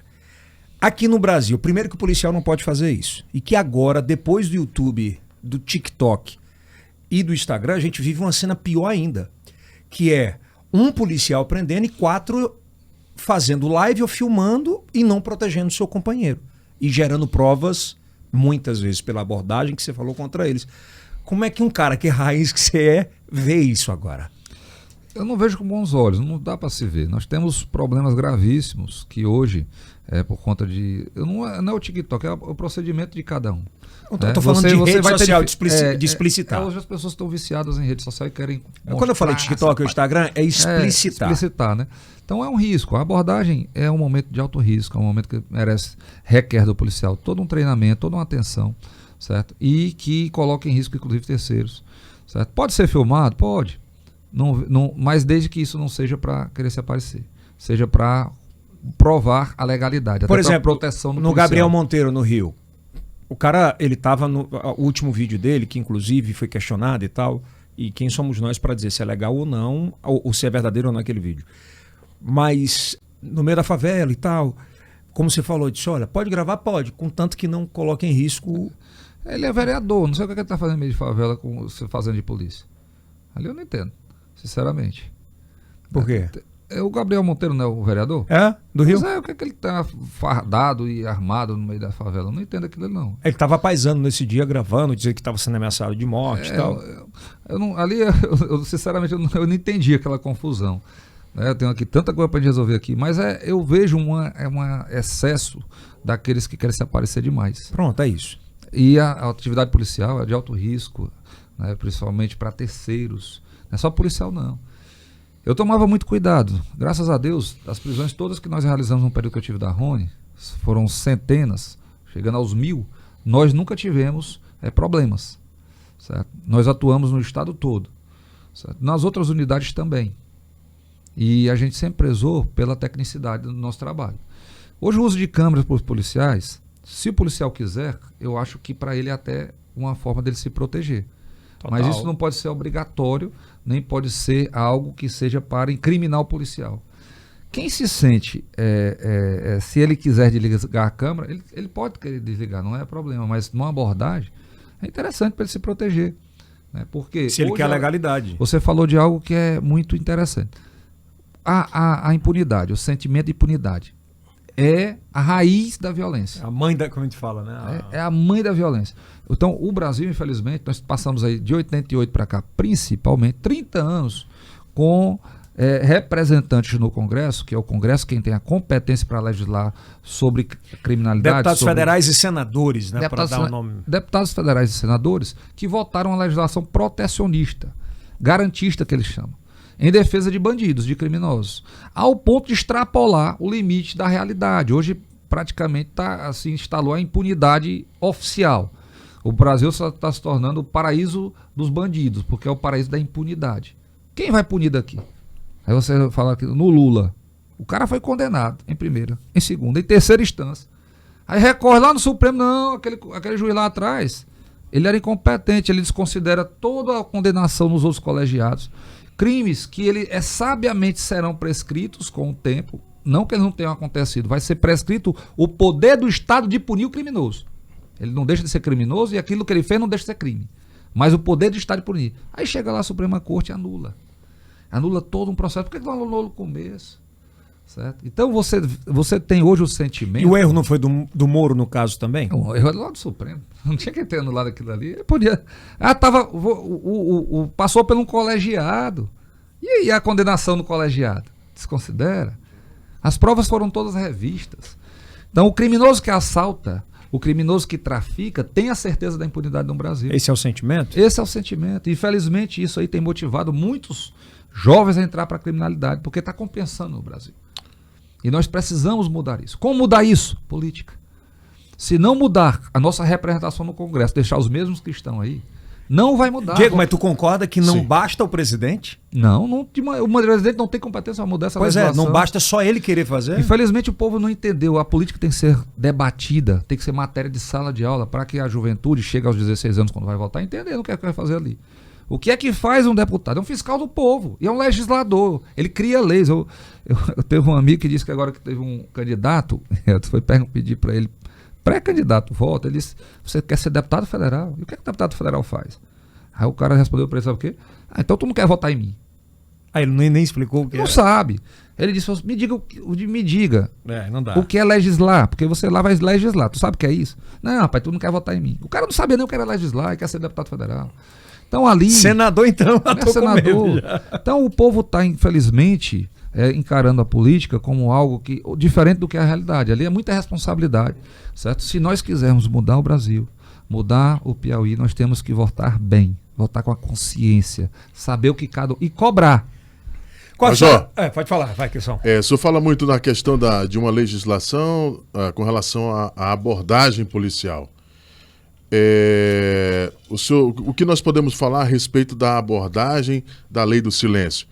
Estava-se indo nos lugares, a polícia fazendo algumas abordagens nesses lugares e recolhendo realmente aqueles paredões, e se transformou num grande movimento aquela situação. E a outra situação é a Lei Maria da Penha. Tem sido muito debatido o feminicídio no Piauí a abordagem em residências. E o feminicídio no Piauí tem crescido absurdamente, né? O homicídio, né? O feminicídio e homicídio, né? É a mesma coisa, né? O homicídio é morrer o homem, é morrer o ser humano. Mas você acha que não é válido falar sobre isso? Rapaz, o feminicídio tem uma coisa que estão querendo diferenciar. Vale mais o homem ou a mulher? para mim vale o mesmo tanto, sinceramente. Mas a mulher não foi por muito tempo menosprezada, humilhada pelo machismo entranhado que tivemos por muitas décadas? Uma pergunta. Eu vejo essa narrativa como uma narrativa bem trabalhada por um grupo politicamente querendo dividir. Pois é isso que eu quero que vocês... Mas eu vou tentar lhe dizer, porque você fala feminicídio, aumentou o homicídio, tá todo mundo morrendo mais. Você pega as estatísticas aqui do Piauí, 800 mortes. Quantos foram homens, quantos foram mulheres? Né? A maioria absoluta foram homens assassinados. Certo? As mulheres têm importância também, mas quando eu olho para o homicídio, eu não consigo enxergar só as mulheres, sinceramente. Se nós queremos acabar... Você sabe que é uma fala muito forte que você muito forte, mas eu tenho que ser justo. Eu tenho que ser sincero, eu quero que eu minta. Eu tenho 2 filhas. Eu tenho uma esposa, minha mãe e minha irmã, são tudo para mim. Mas eu não posso aqui diminuir o valor que tem um homem por conta só porque ela nasceu mulher. Certo? E quem faz segurança pública, você não escolhe a pessoa que você vai salvar porque é mulher, porque é homem, porque tem uma cor, porque nasceu do céu onde. Não. Porque tem uma origem, porque tem um patrimônio. Não, você tem que trabalhar pessoalmente. O trabalho do Estado tem que ser assim. Existe algum interesse por trás? Muitos. De quem? O feminismo o feminismo é um movimento político. Não é pela causa de proteção às mulheres? Não, nunca foi. Sério? Veja a origem, leia. Quem foi que inventou isso? Já foram atrás? Leiam. Tem um livro muito bom da Ana Campagnolo tratando disso. Sobre feminismo. Eu aqui sugiro que leiam. Pode falar. Certo? E feminismo, pode pagar, feminismo é Ana Campagnolo, que ela é deputada agora lá porque tem um nome que é xingamento, não quero aqui falar não. Mas aqui pode, a internet pode. Mas assim, mas fica à vontade. A Ana, ela veio aqui, a gente trouxe ela aqui 2 vezes, estivemos com ela. É uma excelente especialista no assunto. Mas sobre segurança, voltando, você falou, as abordagens todas, tudo isso são momentos de constrangimento. Isso não é punição. A punição é para o criminoso. A abordagem não pode ser transformada numa punição.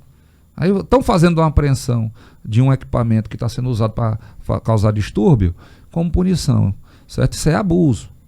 Certo. Você tem que ter punição para criminoso. Eu estou preocupado com o ladrão, com o traficante, com quem está matando, com quem está estuprando. É perda de tempo fazer uma parada dessa? Não, você tem que trabalhar. Nova York ensinou isso daí. Né? Como era o nome do programa, meu Deus? Era tolerância zero. Você não pode tolerar nenhum. Mas eu não posso pegar um crime menor e ficar valorizando e mastigando aquilo ali enquanto os maiores estão acontecendo. Que é o grandão mesmo. Que é o que está acontecendo aqui no Piauí. Aqui só se preocupa com 2, 3 tipos de crime, dão atenção danada, e o resto pode esculhambar, pode acontecer. Tipo pode matar. Matar o jovem, enquanto o jovem morrer, policial quando morre, estão nem aí. O crime contra a vida é o maior. É o crime contra a vida. Contra a vida do ser humano. Aí sim, agora sim. Agora a gente entrou num crime. Você tem que. Aí você vai ter a solução. Se você fatiar esse crime contra a vida e querer solução, aí você está enganando os outros. Ou você resolve o problema como um todo, ou é só enganação. Qual o caminho? O caminho é mudar a legislação, valorizar os policiais, investir em infraestrutura e estratégia. O tripé da segurança, o tripé da educação, o tripé da saúde é pessoal, infraestrutura e estratégia. Esse o tripé? É o tripé. É aqui vocês aqui. O Elcio quis montar isso aqui. O que é que ele escolheu? Quem ia trabalhar com ele. Se o Kilson estivesse aqui passando fome, ele estava aqui zancado contigo, viu? Não, mas eu tô aí é equipamento. Equipamento bom, tô vendo aqui câmeras boas, equipamento ar-condicionado. Então tem que montar um tripé estratégia. forte. Aí você disse, a estratégia, nós vamos fazer assim, então é isso. A polícia de hoje tem estratégia? Hoje estão tentando ajeitar, mas estava bagunçado demais. Tava. Totalmente. A do Piauí. A do Piauí. Bom, e aí os resultados, né? Só pegar os resultados. Tem piorado ano a ano, enquanto o Brasil tem melhorado. Vamos lá. O PB, o senhor concorda com o PB? Explica o que é PB, que os que estão em casa, o cara não vai entender o que é PB. PB é uma viatura ficar num balão, é um ponto base. Pois ponto base. Tem que explicar. Base. Pronto, o ponto base é uma estratégia. É por isso que eu estou falando. É pessoal, infraestrutura e estratégia. Se eu não tenho pessoal, não tem infraestrutura, a estratégia já morreu. Já morreu, já nasce morto. Então faltando tudo. E aí, definitivamente... Mas é bom, sendo sincero, é uma das estratégias boas. Sério? Sim. De ficar em balão? Você tem que ter várias... As estratégias... Eu vou ter aqueles pontos... Eu não conheço. Vamos lá, eu vou dizer aqui tecnicamente. Quando eu instalei aqui câmeras eletrônicas o guardião eletrônico, eu botei câmeras em todos os balões, em todas as entradas e saídas. Mas é inteligência, né? Aí eu usei inteligência.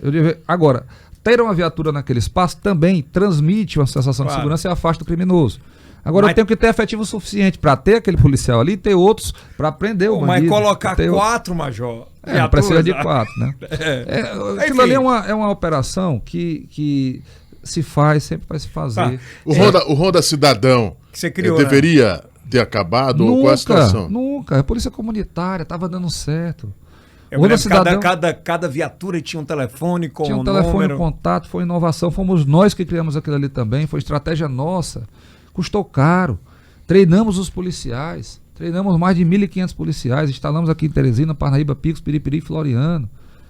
Estava funcionando. Pode falar. Aí você pega e acaba do nada. Por questão política. Foi no governo Wilson Martins. Foi no governo Wilson Martins, entrou o Hélio, que hoje estão juntos. Pois aí o povo do Hélio pega e acaba. O Fábio Abreu com o Caso Augusto. Mas o Wilson não era para ter... você acha que ele errou agora, por exemplo, em virar... Eu não entendi aquilo não, sinceramente. De ele estar com o PT? Não entendi. Você tinha uma admiração por ele? Eu acho que foi um bom governador para a segurança pública, para outras áreas. Politicamente eu sempre achei equivocado por conta dessa aproximação dele com o PT e com a esquerda. E aí você se candidata pela primeira vez ao aval com o aval do público, né, do eleitor. Como é que foi a primeira candidatura? Então, a gente estava em 2015, teve esse momento dessa prisão, depois a gente conseguiu habeas corpus, depois avançamos em 2016, conversando, conheci o presidente Bolsonaro. Em 2017, dia 6 de abril de 2017, o presidente Bolsonaro vem ao Piauí. Foi a primeira vez que ele veio aqui. E veio a Teresina, foi a única vez que ele veio a Teresina. E a única instituição que recebeu ele foi a Associação dos Oficiais. Né? E eu estava lá, era vice-presidente, eleito. Né? Convidamos ele a vir. Então nós recebemos ele lá, fizemos um lanche. E ele pede assim um reservado na sala de reuniões. E tinha muita gente, estavam lá jornalistas e muitos curiosos. E assim, foi engraçado que ele fechou a porta assim, atrás dele. Espera aí que eu quero conversar com vocês. Ficamos lá, diretores, presidentes de várias associações. Ele disse que seria o próximo presidente do Brasil. Naquela época já? Naquela época, 2017. 6 de abril de 2017. Eu tinha conversado com ele algumas vezes em Brasília, não aqui, né? Aliás, o gabinete dele era do lado do Fábio Abreu. Era, e eu sempre estava lá com o Bolsonaro. E o Bolsonaro, quando veio aqui, nesse dia, ele disse, olha, para o Piauí... Foi nesse dia aí, ó. Esse dia aí foi lá na associação. Ele disse, eu preciso que o Piauí me dê um deputado federal. Então o Piauí vai me colaborar com o deputado federal para eu ter capacidade de governança, de governabilidade. E esse candidato tem que sair daqui, dessa sala. Aí eu fiquei assim parado. À época eu não pensava que seria, na época, candidato a alguma coisa. Eu havia um acordo meu com o coronel Carlos Pinho, que era o presidente, dele sair para ser candidato a deputado federal, porque nós estávamos decepcionados com o Fábio Abreu e queríamos botar um candidato da segurança pública legítimo, representante. E eu ficaria na presidência da associação como presidente, colaborando como presidente e cuidando da associação dos oficiais. Mas o Bolsonaro nessa hora disse assim, quem vai ser o candidato aqui? Aí o coronel Carlos Pinho não se manifestou. E antes de eu me manifestar, o Bolsonaro disse assim, Diego, por que não é tu? Eu já ia falar que era o coronel. Você anda sempre em Brasília, é um cara desenrolado, todo mundo gosta de ti lá. E eu disse, presidente, aqui nós já temos um pré-candidato. A gente fez um acordo, esse coronel aqui, coronel Carlos Pinho, um homem decente. Ele tinha acabado de conhecer, né? Diferente de mim que já tinha estado com ele. Ele tinha conhecido o coronel Carlos Pinho numa visita que nós fizemos ele naquele ano ainda. Mas nesse momento a gente disse que era ele. E ele disse assim, não rapaz, por que não é tu? Por que tu desenrolado? Aí ficou esse clima. Mas ele disse, não, tudo bem. Eu quero que vocês trabalhem, preciso aqui, dá para ser eleito. E assim nós, nesse dia saímos, passou o tempo, isso foi em abril, o presidente foi em Parnaíba, voltou, foi embora. Quando foi em julho, o coronel Carlos Pinho, eu estava pilotando no norte do estado, lá na aeroportaria de Veraneio, que ia sempre o helicóptero ia para Parnaíba, Piripiri, ficava ali discorrer. E o coronel Carlos Pinho, quando eu voltei, Diego, eu quero falar contigo. Rapaz, eu quero que tu assuma essa missão aí do presidente. De pré-federal. Daí para federal. Que eu estou nos outros projetos, eu não quero entrar nisso agora não. Aí foi o desafio. Eu conversei com minha família, aceitei. Fui em Brasília dizer para o presidente que aceitava. E assim foi que eu comecei essa primeira vez como pré-candidato. Me lembro a primeira, quando eu cheguei aqui de Brasília, já pré-candidato. Sexta-feira eu digo, meu Deus, eu tenho que fazer alguma coisa. Senão... Mas já é diferente, né? Aí eu digo, e agora? Como é que eu faço para as pessoas saberem? E olha, interessante, naquela viagem que eu fiz para Brasília, quando eu disse para ele que seria o candidato, ele disse, olha, Diego, pois abra suas redes sociais. Eu estive olhando, você não tem redes sociais. Eu digo, lógico que eu não tenho, eu sou policial, como é que eu vou estar com rede social? Pô, mas todo policial hoje tem rede social. Hoje, eu não tinha. Eu nunca tive. Eu tinha o meu e-mail, Rony01CMT, aberto em 2003, quando eu criei a Rony. Que era porque foi necessário para receber as coisas da Rony. Era a minha rede social todinha. Eu nunca tive. Mas o presidente abre as redes sociais, que são sociais dele, eu vou da sua família, que ninguém lhe conhece. Aí eu pego. É do Carlos Pinho. O Carlos Pinho é esse daqui. E o Canuto. Aí eu. Grande lá no Canuto, gabinete. Hein? Professor Grande Canuto, mestre professor, e doutor. vários livros publicados. E de uns livros importantíssimos, que é Introdução à Segurança Pública. E foi meu vizinho também. Esse aqui é especialista, viu? É, né? Ele é especialista. É do Mafrense, Zona Norte Esse aqui de Teresina. também, viu? Aqui Meu conhece. vizinho. Gente muito boa. E o coronel Carlos Pinho, quando eu chego... voltando lá ao Bolsonaro, eu presidente, pô, vou abrir. Mas me diga uma coisa, como é que é lá no Piauí? Quem são a sua equipe lá? Qual é o partido? Ele disse, rapaz, eu vou lhe dar 2 armas para você ir para essa guerra. E são as 2 armas que eu tenho. Aí eu digo, o que será, né? A verdade. Aí puxou o celular e o celular. Aprenda a usar as redes sociais. Com isso eu vou ganhar o Brasil e você ganha o Piauí. E assim eu saí dali, da sala dele, me despedi, fui abrir e fui entender o que era rede social. Eu não entendia. Eu não sabia, eu nunca tinha feito uma postagem.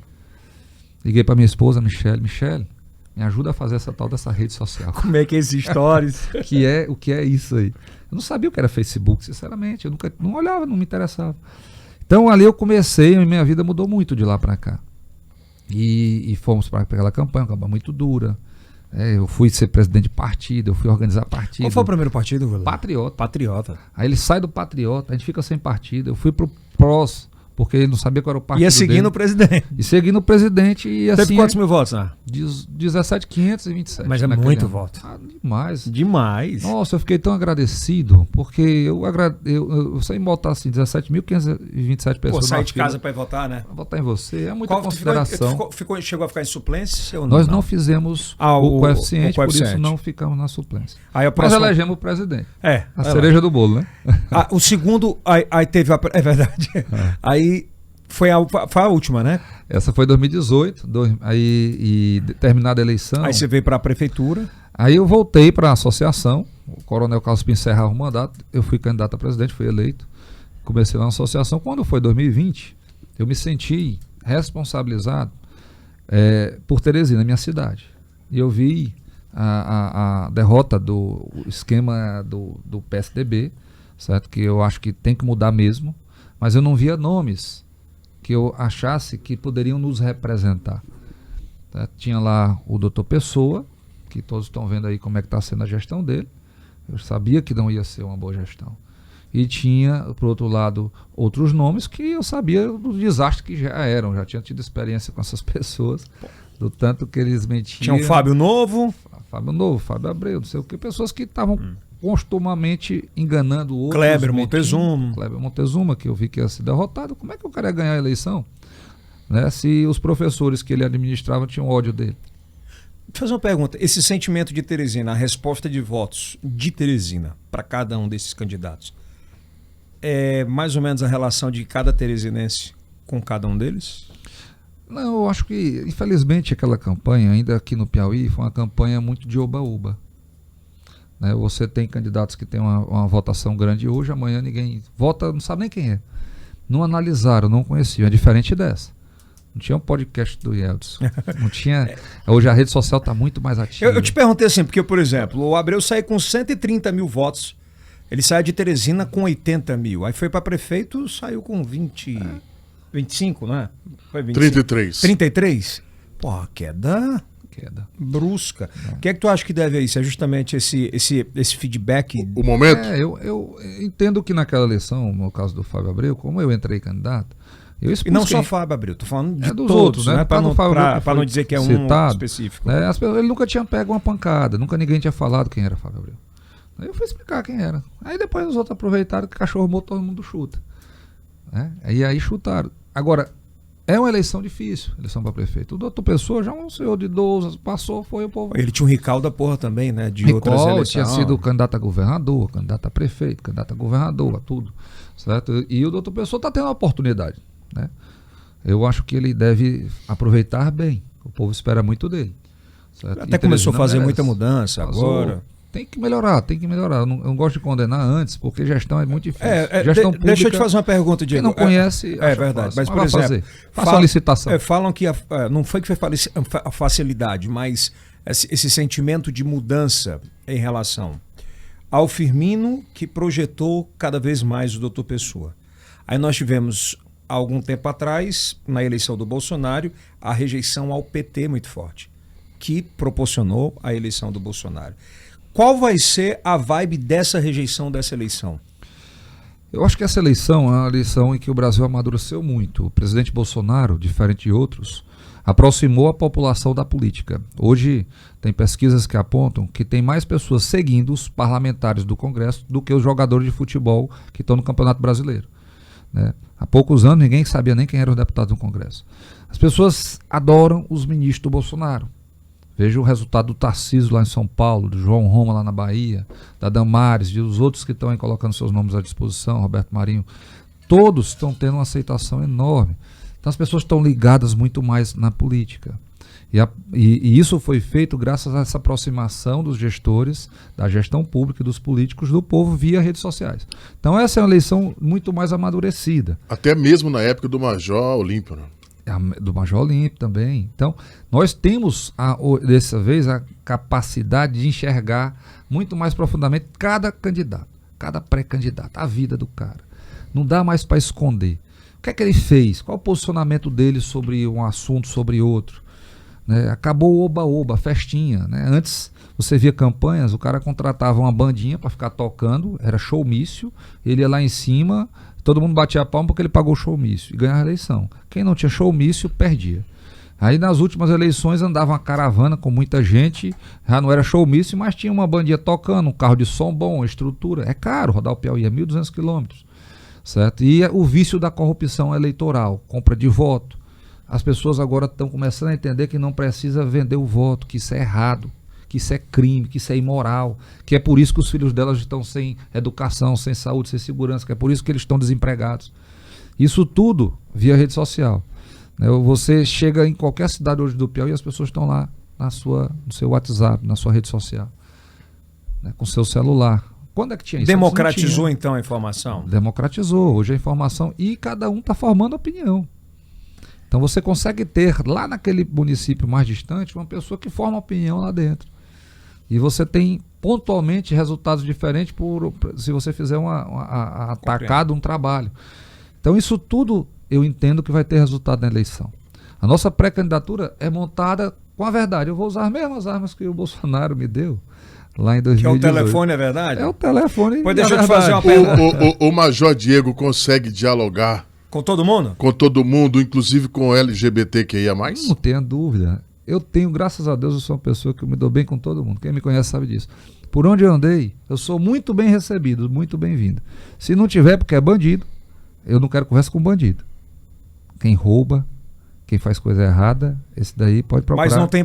Assim, a gente vê esse embate, né? Dessa comunidade específica até hoje com o presidente Bolsonaro. Você acha que... como é que é essa situação? São grupos, né? Tem o PT, durante o período que ele governou o país, ele aparelhou, como você falou, várias instituições e grupos. Nós temos dentro desse grupo específico... Não são comunidades? Não são. O Bolsonaro, ele tem... eu estou te fazendo essa pergunta. Eu tenho grupos gays com o Bolsonaro, por exemplo. Eu tenho amigos que trabalham na minha coordenação voluntariamente, são homossexuais.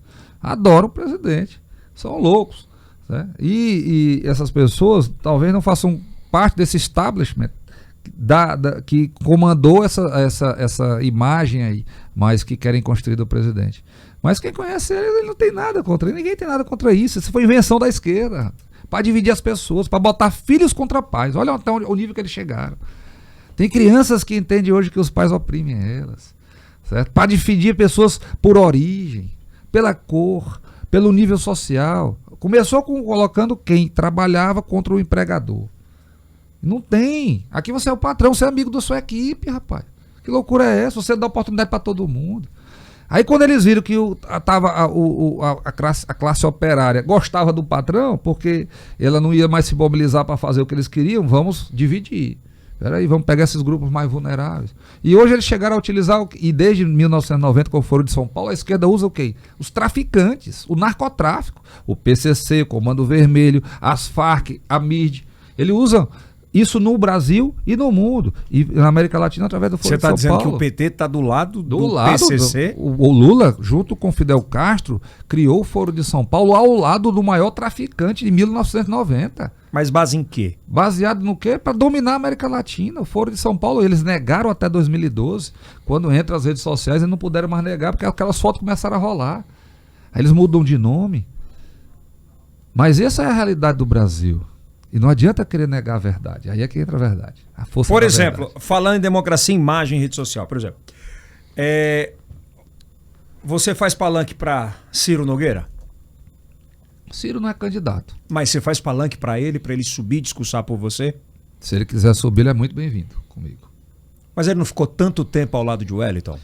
Ele ao lado de Lula? É a pergunta, é o que todo mundo tem vontade de perguntar. Assim como o Ciro, se outros quiserem sair do lado deles, venham para cá. Venham pro lado da luz, saiam do lado das trevas. Esse é o papo? São bem-vindos. O discurso é esse. O discurso e o meu posicionamento é pelo lado do povo de bem.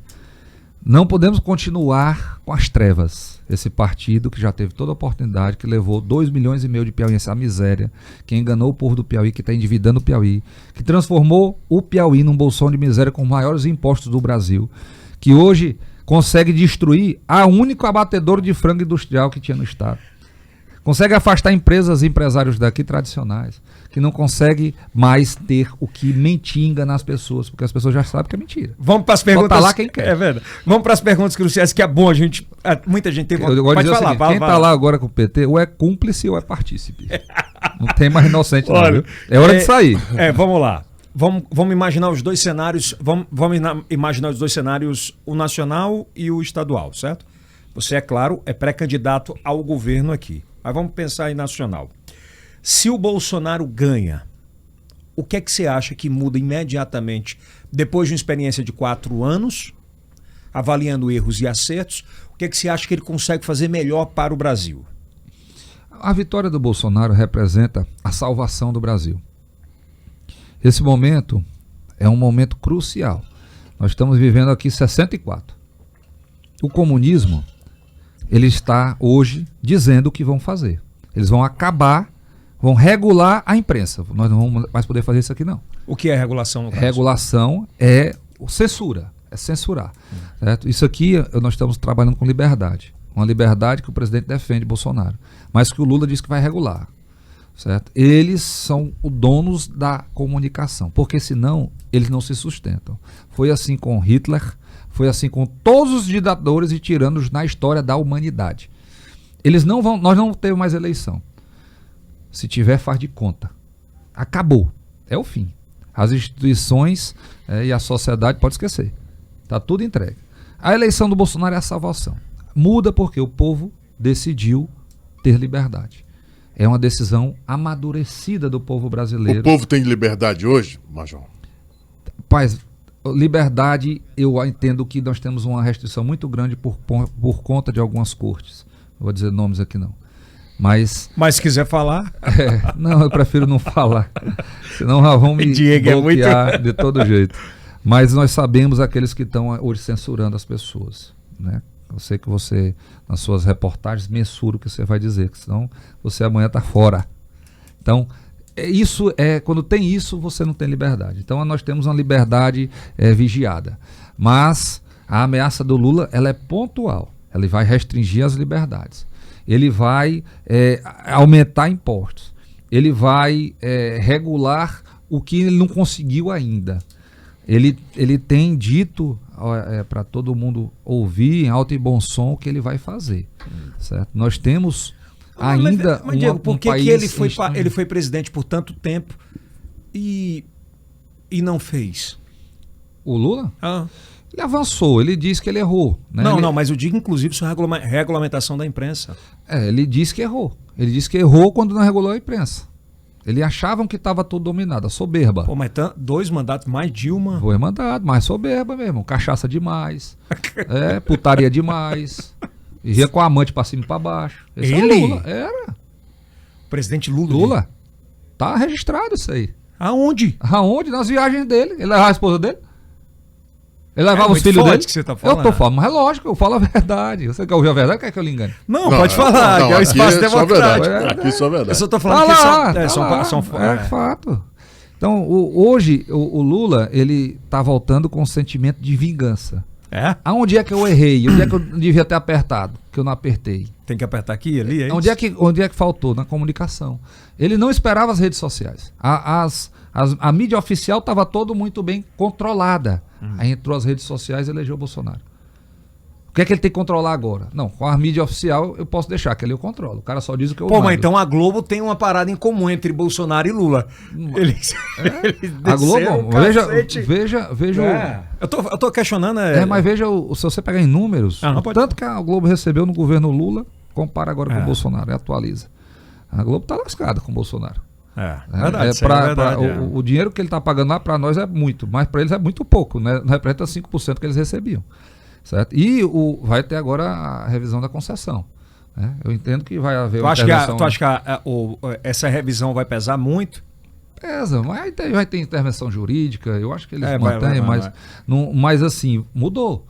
Tanto é que eles mudaram, demitiram, viviam lá como donos do Brasil. Porque não tinha mais grana para pagar? Não tinha, mano. O cara ganhando milhões sem fazer porra nenhuma, rapaz. Só para estar defendendo o governo. Enquanto o povo passa fome, o povo passa necessidade, o povo nordestino sem água. Por que não fizeram a transposição de São Francisco, que o Bolsonaro fez? Por quê?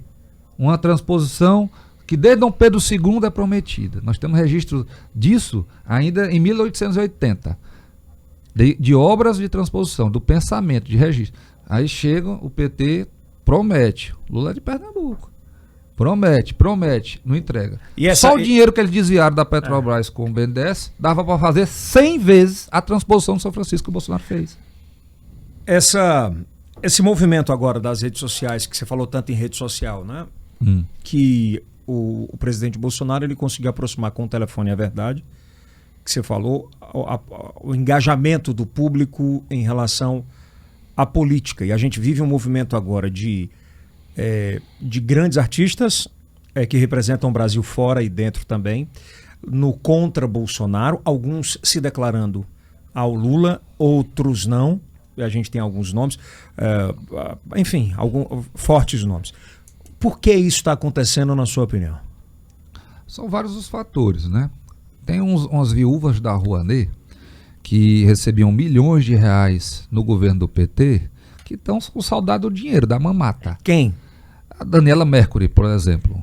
Ela recebeu milhões, a produtora dela vivia de Rouanet. Né? Por que ela não faz um show, contrata um show para ela cantar, ela cobra os ingressos, as pessoas pagam. Então, o Bolsonaro, ele encerrou... A Pablo Vittar, por exemplo. Nem existia, né? Não tempo mas agora ela tem um público muito forte. Sinceramente, eu não sei. Eu nunca ouvi essa coisa. Anitta. A Anitta, ela tem um ela chegou a top 1 do mundo, né?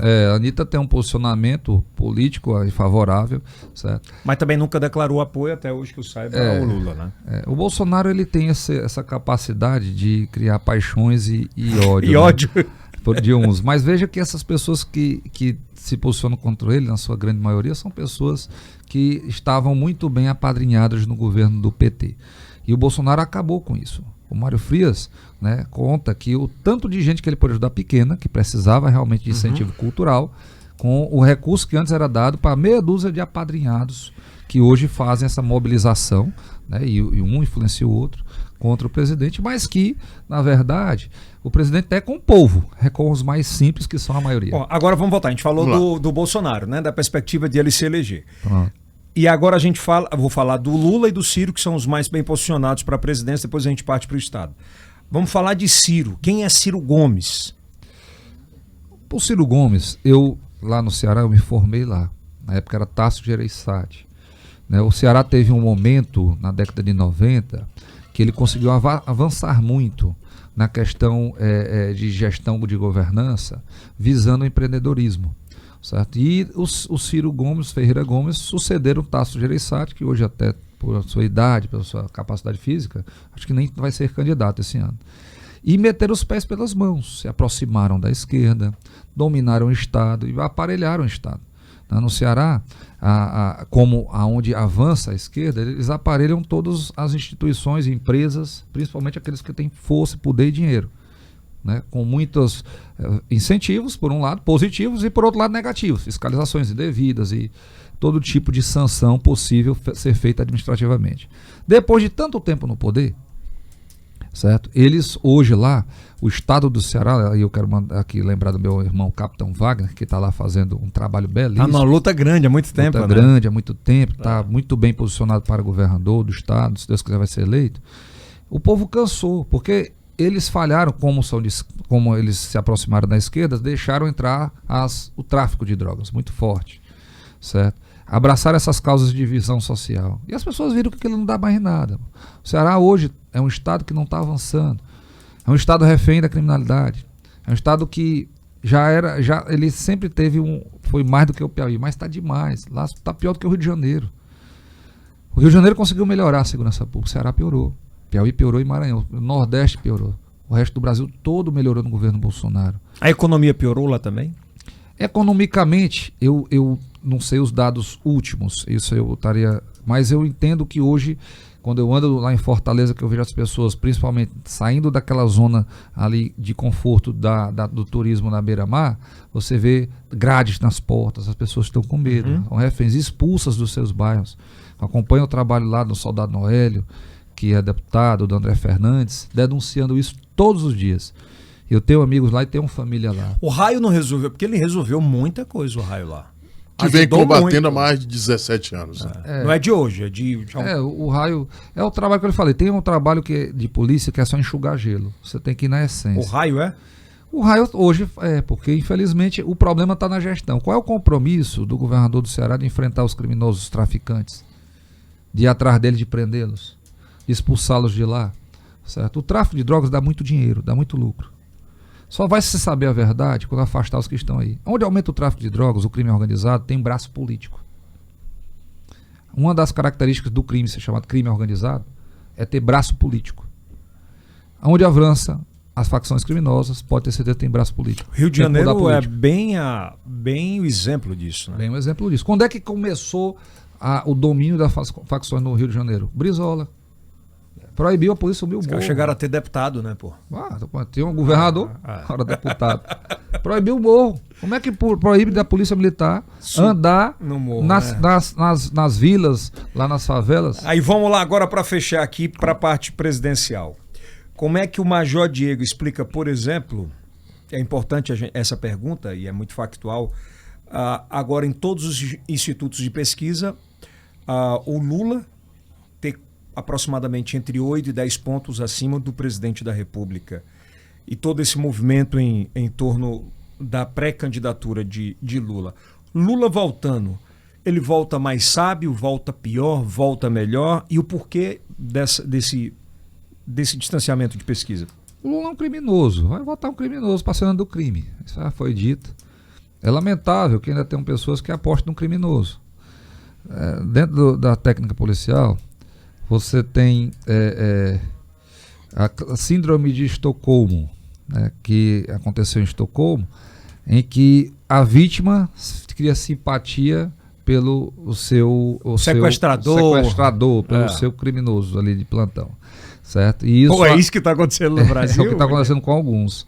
Eu não sei como é que a pessoa concebe apoiar alguém que notadamente, comprovadamente, foi condenado em primeira, segunda e terceira instância, certo? E que diz que vai lhe calar, que vai lhe censurar e que vem para piorar o que ele não conseguiu piorar no tempo que ele teve no governo. O Lula já teve a oportunidade, certo? É lamentável isso. Eu não sei assim lhe explicar isso. Agora eu sei que o presidente Bolsonaro, quando eu olho para as pesquisas, né, se você pegar todas as pesquisas anteriores à eleição do presidente, davam que ele perdia. Mas perdia de feio. Todas. eu não quero aqui menosprezar o trabalho dos matemáticos que fazem, mas hoje a data science, a database 2013 para cá, você tem hoje como ter uma fonte muito melhor de informação baseada nos dados de rede social, de internet, que os algoritmos mostram, e tem empresas especializadas nisso. E essas empresas todas apontam a vitória do Bolsonaro. Certo? O Brasil não suporta mais esses criminosos. Mas vamos lá, se a gente pegar de 10 ou 20 grandes influências, a gente tem 2 ou 3 eleitos. Likes nunca significaram votos. Estou falando nesse aspecto, né? Você acha que a internet ela teve um papel fundamental na última eleição? Isso é prova com a eleição do presidente Bolsonaro. Ela terá o mesmo impacto nessa eleição? Eu não tenho dúvida, certo? Eu acho que aqueles que estiverem falando de política, porque você tem influenciadores digitais em vários aspectos, né?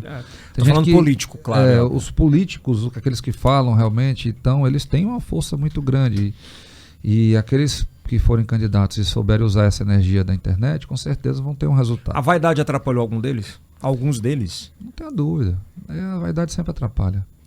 E o ser humano é falho, né? Nós somos pecadores de nascença. Tem o Mamãe Falei, tem o próprio vereador do Rio de Janeiro. A gente viu agora um influencer absurdo da segurança pública, que era o delegado da Cunha, que acabou meio que Pois é. Se enrolando completamente com algumas coisas, né? Não, ele tá errado. Quando eu botei na Rony humildade e perseverança, quando eu vejo as pessoas com arrogância, eu tenho um pé atrás. Eu gosto muito das pessoas humildes. Eu acho que a gratidão, a humildade e a perseverança, elas fazem parte de quem tem sucesso na vida, certo? E sucesso permanente. Não sazonal. Não sazonal. Então as redes sociais, elas dão essa para muitas pessoas que às vezes não estão preparadas, essa capacidade. Você falou uma coisa muito foda agora. É muito falta às vezes de formação de base. De base. Que aquilo porque quando você já tem aquilo no berço familiar de valorização, de respeito, de carinho, de amor, de Deus na porta de casa, você não vai se iludir com muita coisa. Não vai. E as pessoas, eu observo muito aqueles que perseveram, né, que permanecem. Nós temos nas eleições, principalmente, muita gente que nessa hora está desesperado, querendo se aparecer, aí faz um negócio, aí aparece, aí vai eleito. Porque tem gente que vota pelo vulto. Ela não sabe quem é a pessoa. Vota pelo vulto. Aí veio ali, não gostei, vou votar. Eu não tinha ouvido essa ainda. A facada foi assim? Eu acho que a facada, aí você, dados, né? Por exemplo, eu não conheço ninguém que tenha votado porque ele pegou uma facada. Mas tem. Não, pode ter, mas eu não conheço. Certo? O presidente Bolsonaro, quando chegou na facada, ele já estava com seus 30%. As pesquisas davam para ele, essas pesquisas que sempre deram ele abaixo. Naquela época eu rodava Piauí, eu já achava que ele estava eleito, que ele ia ser eleito, que ele ia para o segundo turno, que ia ser eleito. Certo? Mas mesmo quando ele foi no segundo turno, na véspera diziam que para todo mundo ele perdia. No segundo turno ele perdia, ele vai e ganha. Então, o presidente Bolsonaro, ele representa muito, para mim, principalmente, ele representa ali o dedo de Deus naquela eleição. Abrindo os olhos das pessoas. Porque muita gente só enxergava naquela eleição a eleição do presidente. Aí é que eu digo, muitos foram eleitos. Lembra daquela... O cara nessa que jogava, onda, né? Jogava santinho na porta do colégio. Ainda hoje fazem isso. Tudo quanto é candidato aqui no Piauí faz. Chega nos colégios, joga santinho no chão, que o cara vai chegando ali, sabe nem quem vai votar. E pega o primeiro santinho que tiver com a cara Vai continuar assim? Espero que não. Eu acho que as pessoas têm que assumir esse compromisso. Concluindo a pergunta, isso está sendo muito pregado. Vamos pensar agora que o Lula consiga se eleger. E aí? Rapaz, deixa eu me benzer aqui. É as trevas. Do mesmo jeito que eu perguntei do presidente Bolsonaro. É as trevas, meu irmão. Aí e se ele se elege, para onde é que vai toda essa militância, essa luta de vocês? Vai ser uma guerra. Ele vai tocar fogo no Brasil. Ele vai destruir essa nação. Nós vamos ficar pior do que a Venezuela. Mas vocês vão, enquanto estadistas, nas urnas, se isso se concretizar de alguma forma, vai haver o aceito, vai ser aceitado? Vai ser aceito. Não tem como você, depois aceitar, da eleição, vai ser aceito, né? Você tem que questionar isso antes. Depois de consagrado, legitimado, aí é 4 anos de taca. Porque a gente vive essa discussão da urna. Quem acompanha o presidente Bolsonaro é conservador. O que é que o conservador quer? Paz, tranquilidade, certo? E menos risco. Quem acompanha Lula é revolucionário. O que é que ele quer? O caos. Para ele ser a solução. Então, quando o discurso de ódio, escute o Lula falando, é só discurso de ódio. Aí ele chama os outros de discurso de ódio. Né? O cara comete crime, aí fala que o outro quer ser preso. Então, essa estratégia da esquerda, escrita por Gramsci e outros pós-marxistas, que ensinaram essa galera da esquerda aí a fazer esse tipo de tomada de poder, né? Que Dirceu disse que eles nunca tiveram poder, ganharam a eleição. Né? Agora eles querem tomar o poder. E eles estão declarando isso, eles nunca fizeram isso tão ostensivamente. Eles achavam que estava tudo dominado e viram que agora eles têm que tomar. Então é muito grave o que o Brasil está passando. E as pessoas que querem o melhor para o nosso país, que querem um país decente, um país que prospere, de paz e tranquilidade, né, não pode apoiar isso, pelo amor de Deus. Major Diego, o que representa ou o que significa uma família conservadora? O ser conservador, o ser humano conservador, uma família conservadora é aquela que tem Deus acima de tudo e todos. Pátria, família é a defesa do seu estado, da sua cidade, da sua nação, sua casa. E defende sua família, defende liberdade, defende estabilidade. O que o conservador mais quer é estabilidade. Qual o período? Né? Vejam quem eram os conservadores ao longo da história recente do Brasil, de Dom Pedro II para cá.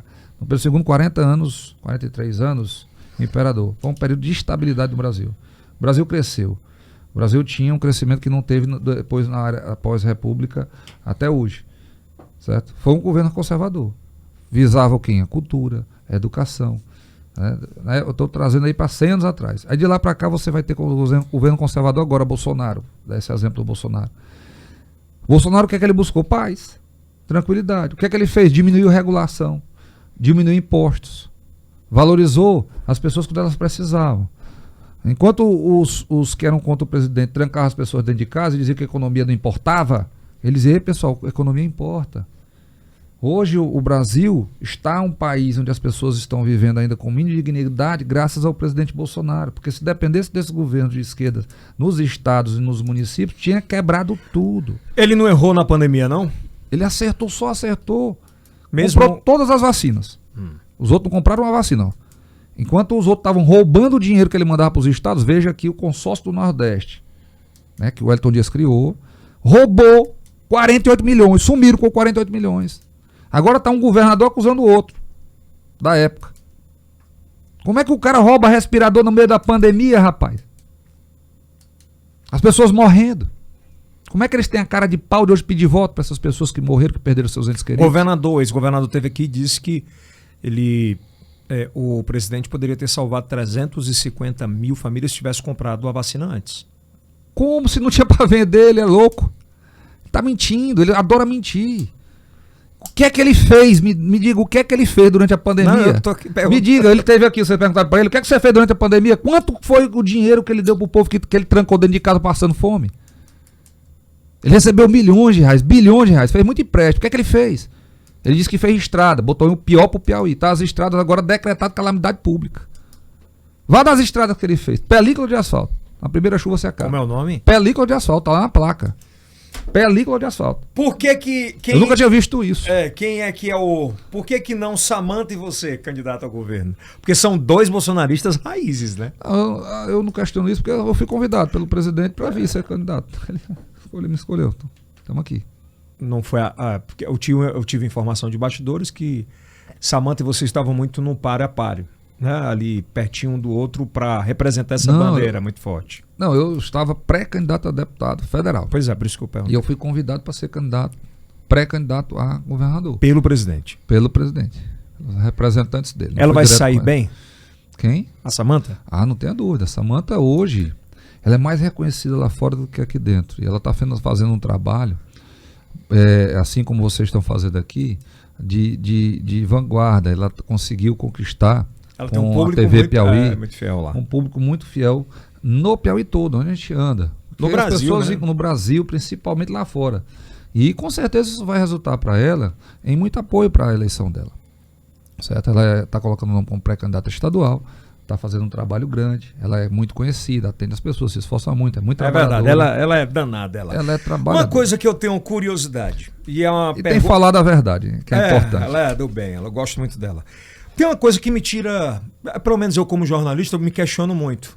Por exemplo, de um lado tem você que levanta a bandeira, muito fiel ao presidente Bolsonaro. Fidelidade. Fidelidade. Essa nunca teve em cima do muro, sempre muito Não, forte. nunca tive, graças a Deus. Aí de um lado a gente tem o Ciro apoiando Silvio Mendes.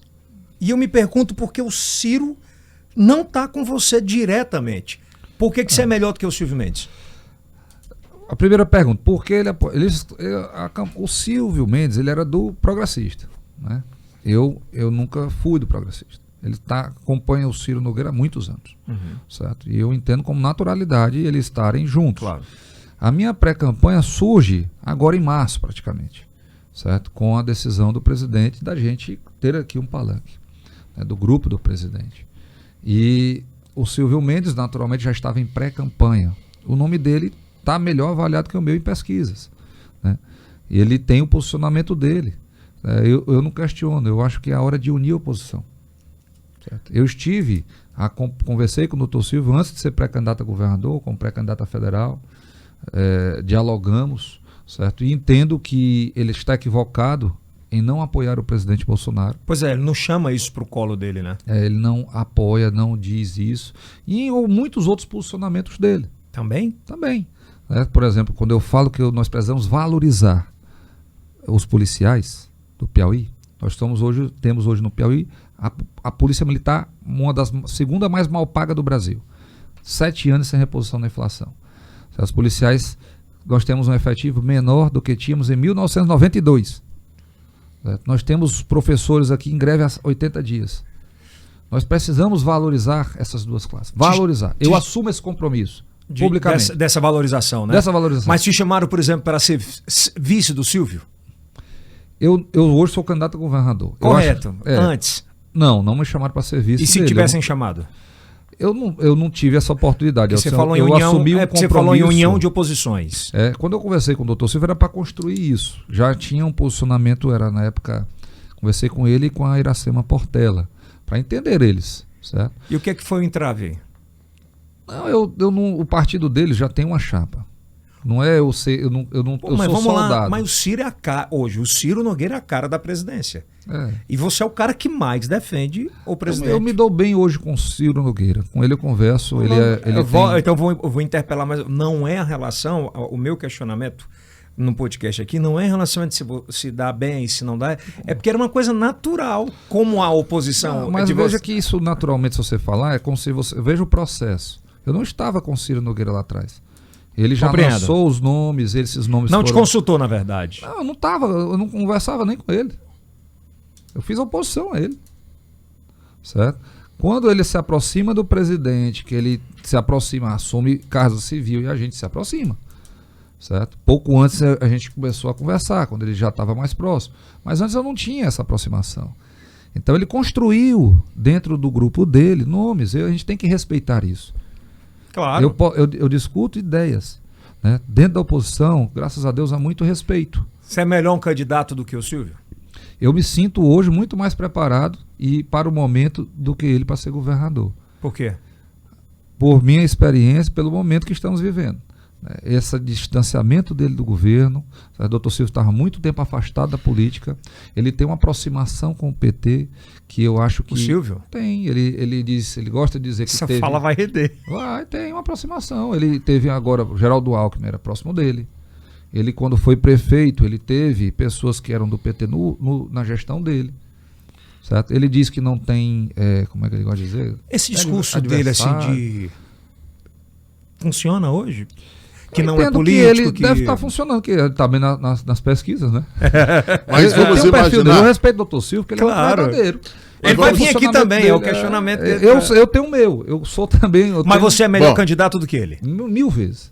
Tenha dúvida, se o povo me tiver como governador, nós vamos ter o melhor momento do Piauí. Você é melhor candidato do que o Rafael? Esse daí nem se compara, esse aí é Mas vamos imaginar. Rafael representa tudo que não presta no Piauí. Vamos imaginar que o senhor vai para o segundo turno com o Rafael. Silvio, apoia o senhor ou apoia o Rafael? Ou ao contrário, ele apoia Silvio, se o Silvio for. É o que eu estou te falando. A oposição, com muita responsabilidade, está colocando 2 nomes à disposição do Piauí, para que o povo do Piauí escolha.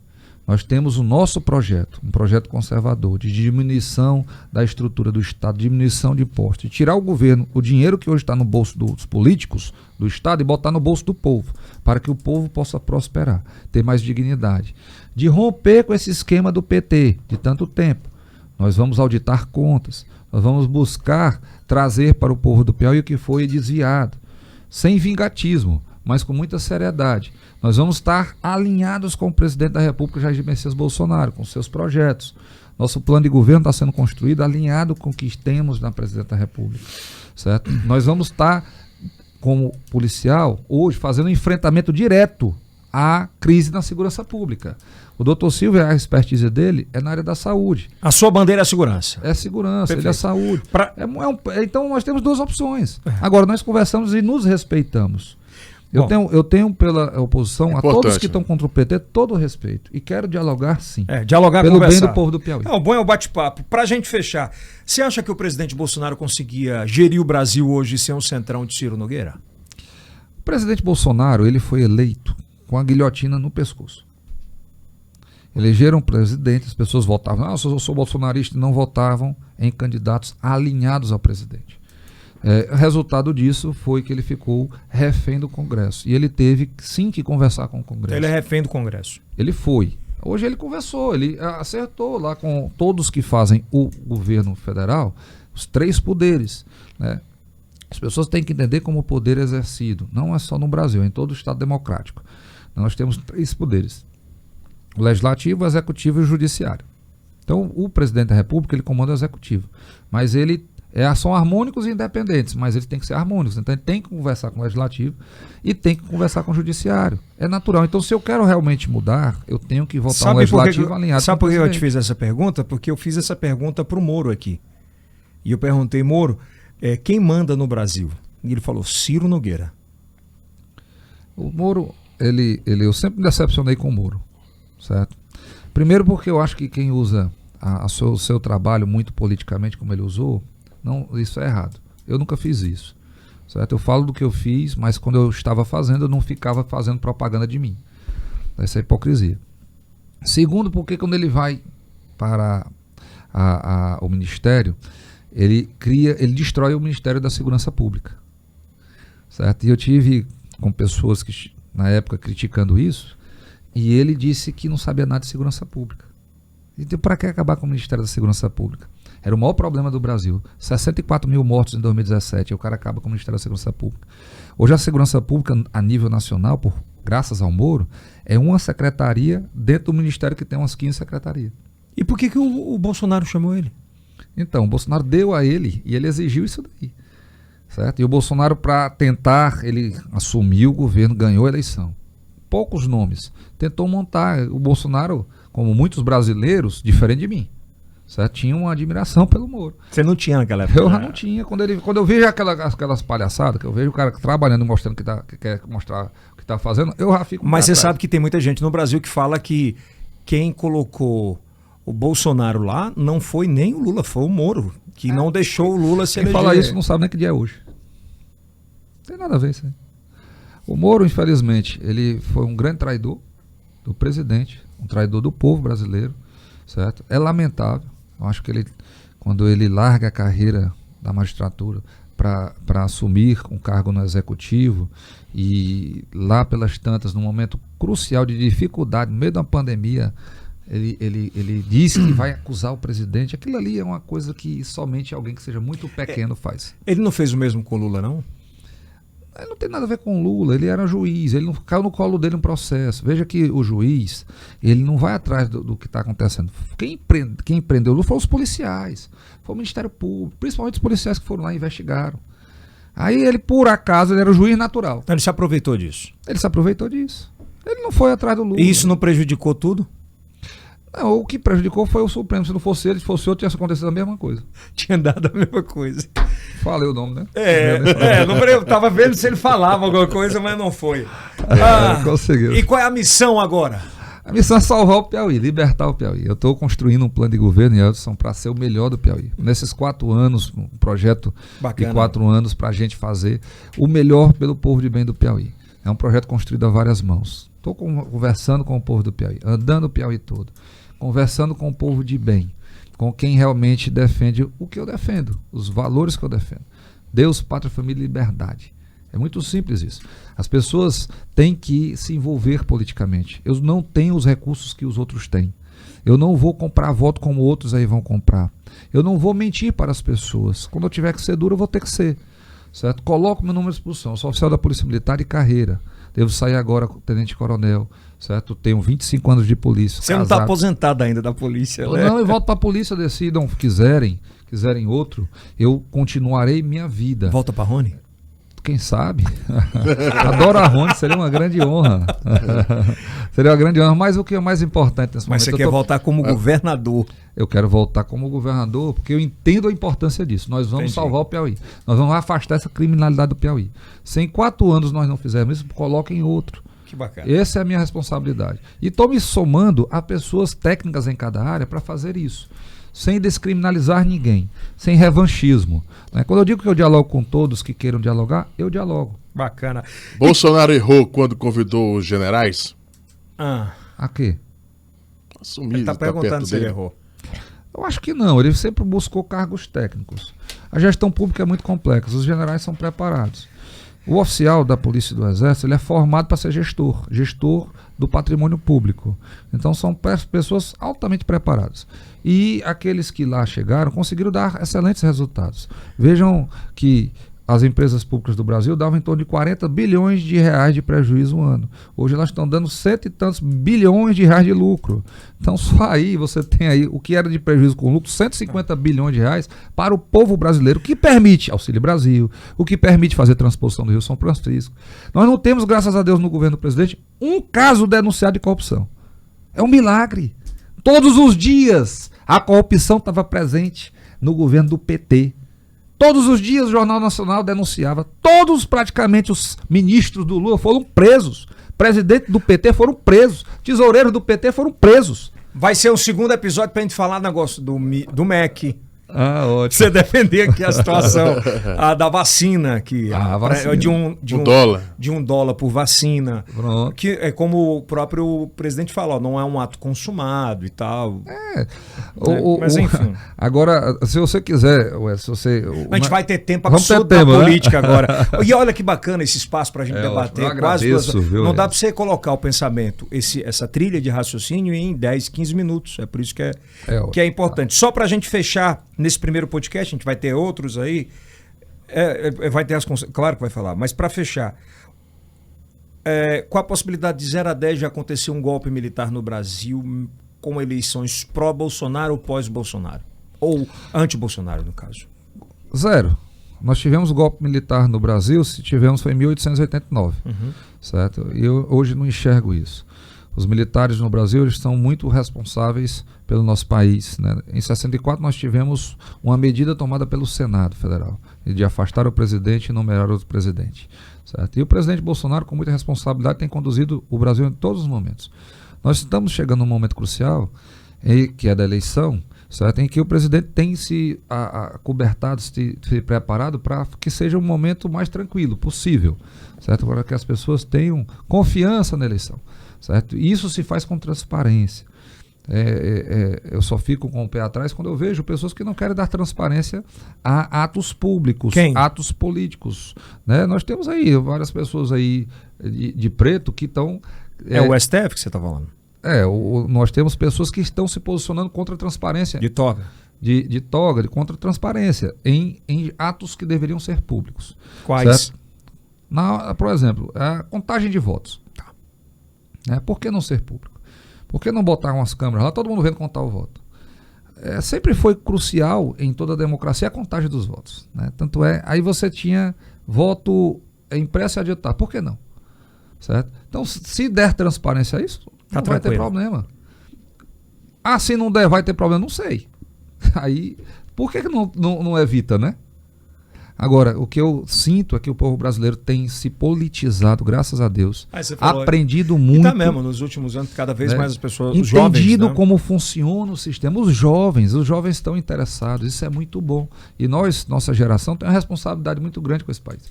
Nós não podemos cometer os erros que outros cometeram no passado. Temos que evoluir. Presidente Bolsonaro ganha no primeiro ou no segundo turno? No primeiro turno. Lula perde ou ganha no primeiro turno? Esse aí tá derrotado, Deus quiser. Nem vai ser candidato. Salva aí pra gente mostrar os dois ângulos. Nem vai ser candidato. Cara, obrigado, viu? Obrigado. Seja bem-vindo sempre. Major Diego. Espero que Obrigado. você tenha. Vai render isso aqui. Eu que agradeço a oportunidade. Peço a Deus que abençoe esse trabalho de vocês. Por favor, a gente espera que muito. Que vocês possam sempre estar nos trazendo aqui e outros que queiram. E eu acho que vai ser um espaço muito bom transparência. para as eleições desse ano, de debate, de Não tenho bate-papo. dúvida. E que a gente possa estar construindo esse Piauí que queremos, esse Brasil que queremos. Dialogando, sem briga, sem intriga, mas Com oportunidades. Com oportunidade. Transparência, honestidade. Obrigado, viu, E afasta os bandidos daqui. Obrigado, viu? Esse foi o Major Diego, maior inimigo político de Fábio Abel. Eu tô brincando, Major, tô brincando. Isso não, rapaz. Tô brincando. Tenho nada contra, não. E a favor? Que julgue ele. Nem a favor. É brincadeira. Forte abraço, sejam sempre bem-vindos. Esse é o IELCast, é o primeiro podcast em TV aberta também, para 7 estados, né, Kilson? Sempre aos sábados. Às 22h30, né? Pela Rede Meio Norte no YouTube. Vai lá dar aquele like. Se inscreva no canal, aqui em cima vai estar o próximo episódio. Aproveita e maratona. Maratona e vai embora. Politicamente maravilhoso. Isso é IELCast do Piauí para o mundo. É isso aí.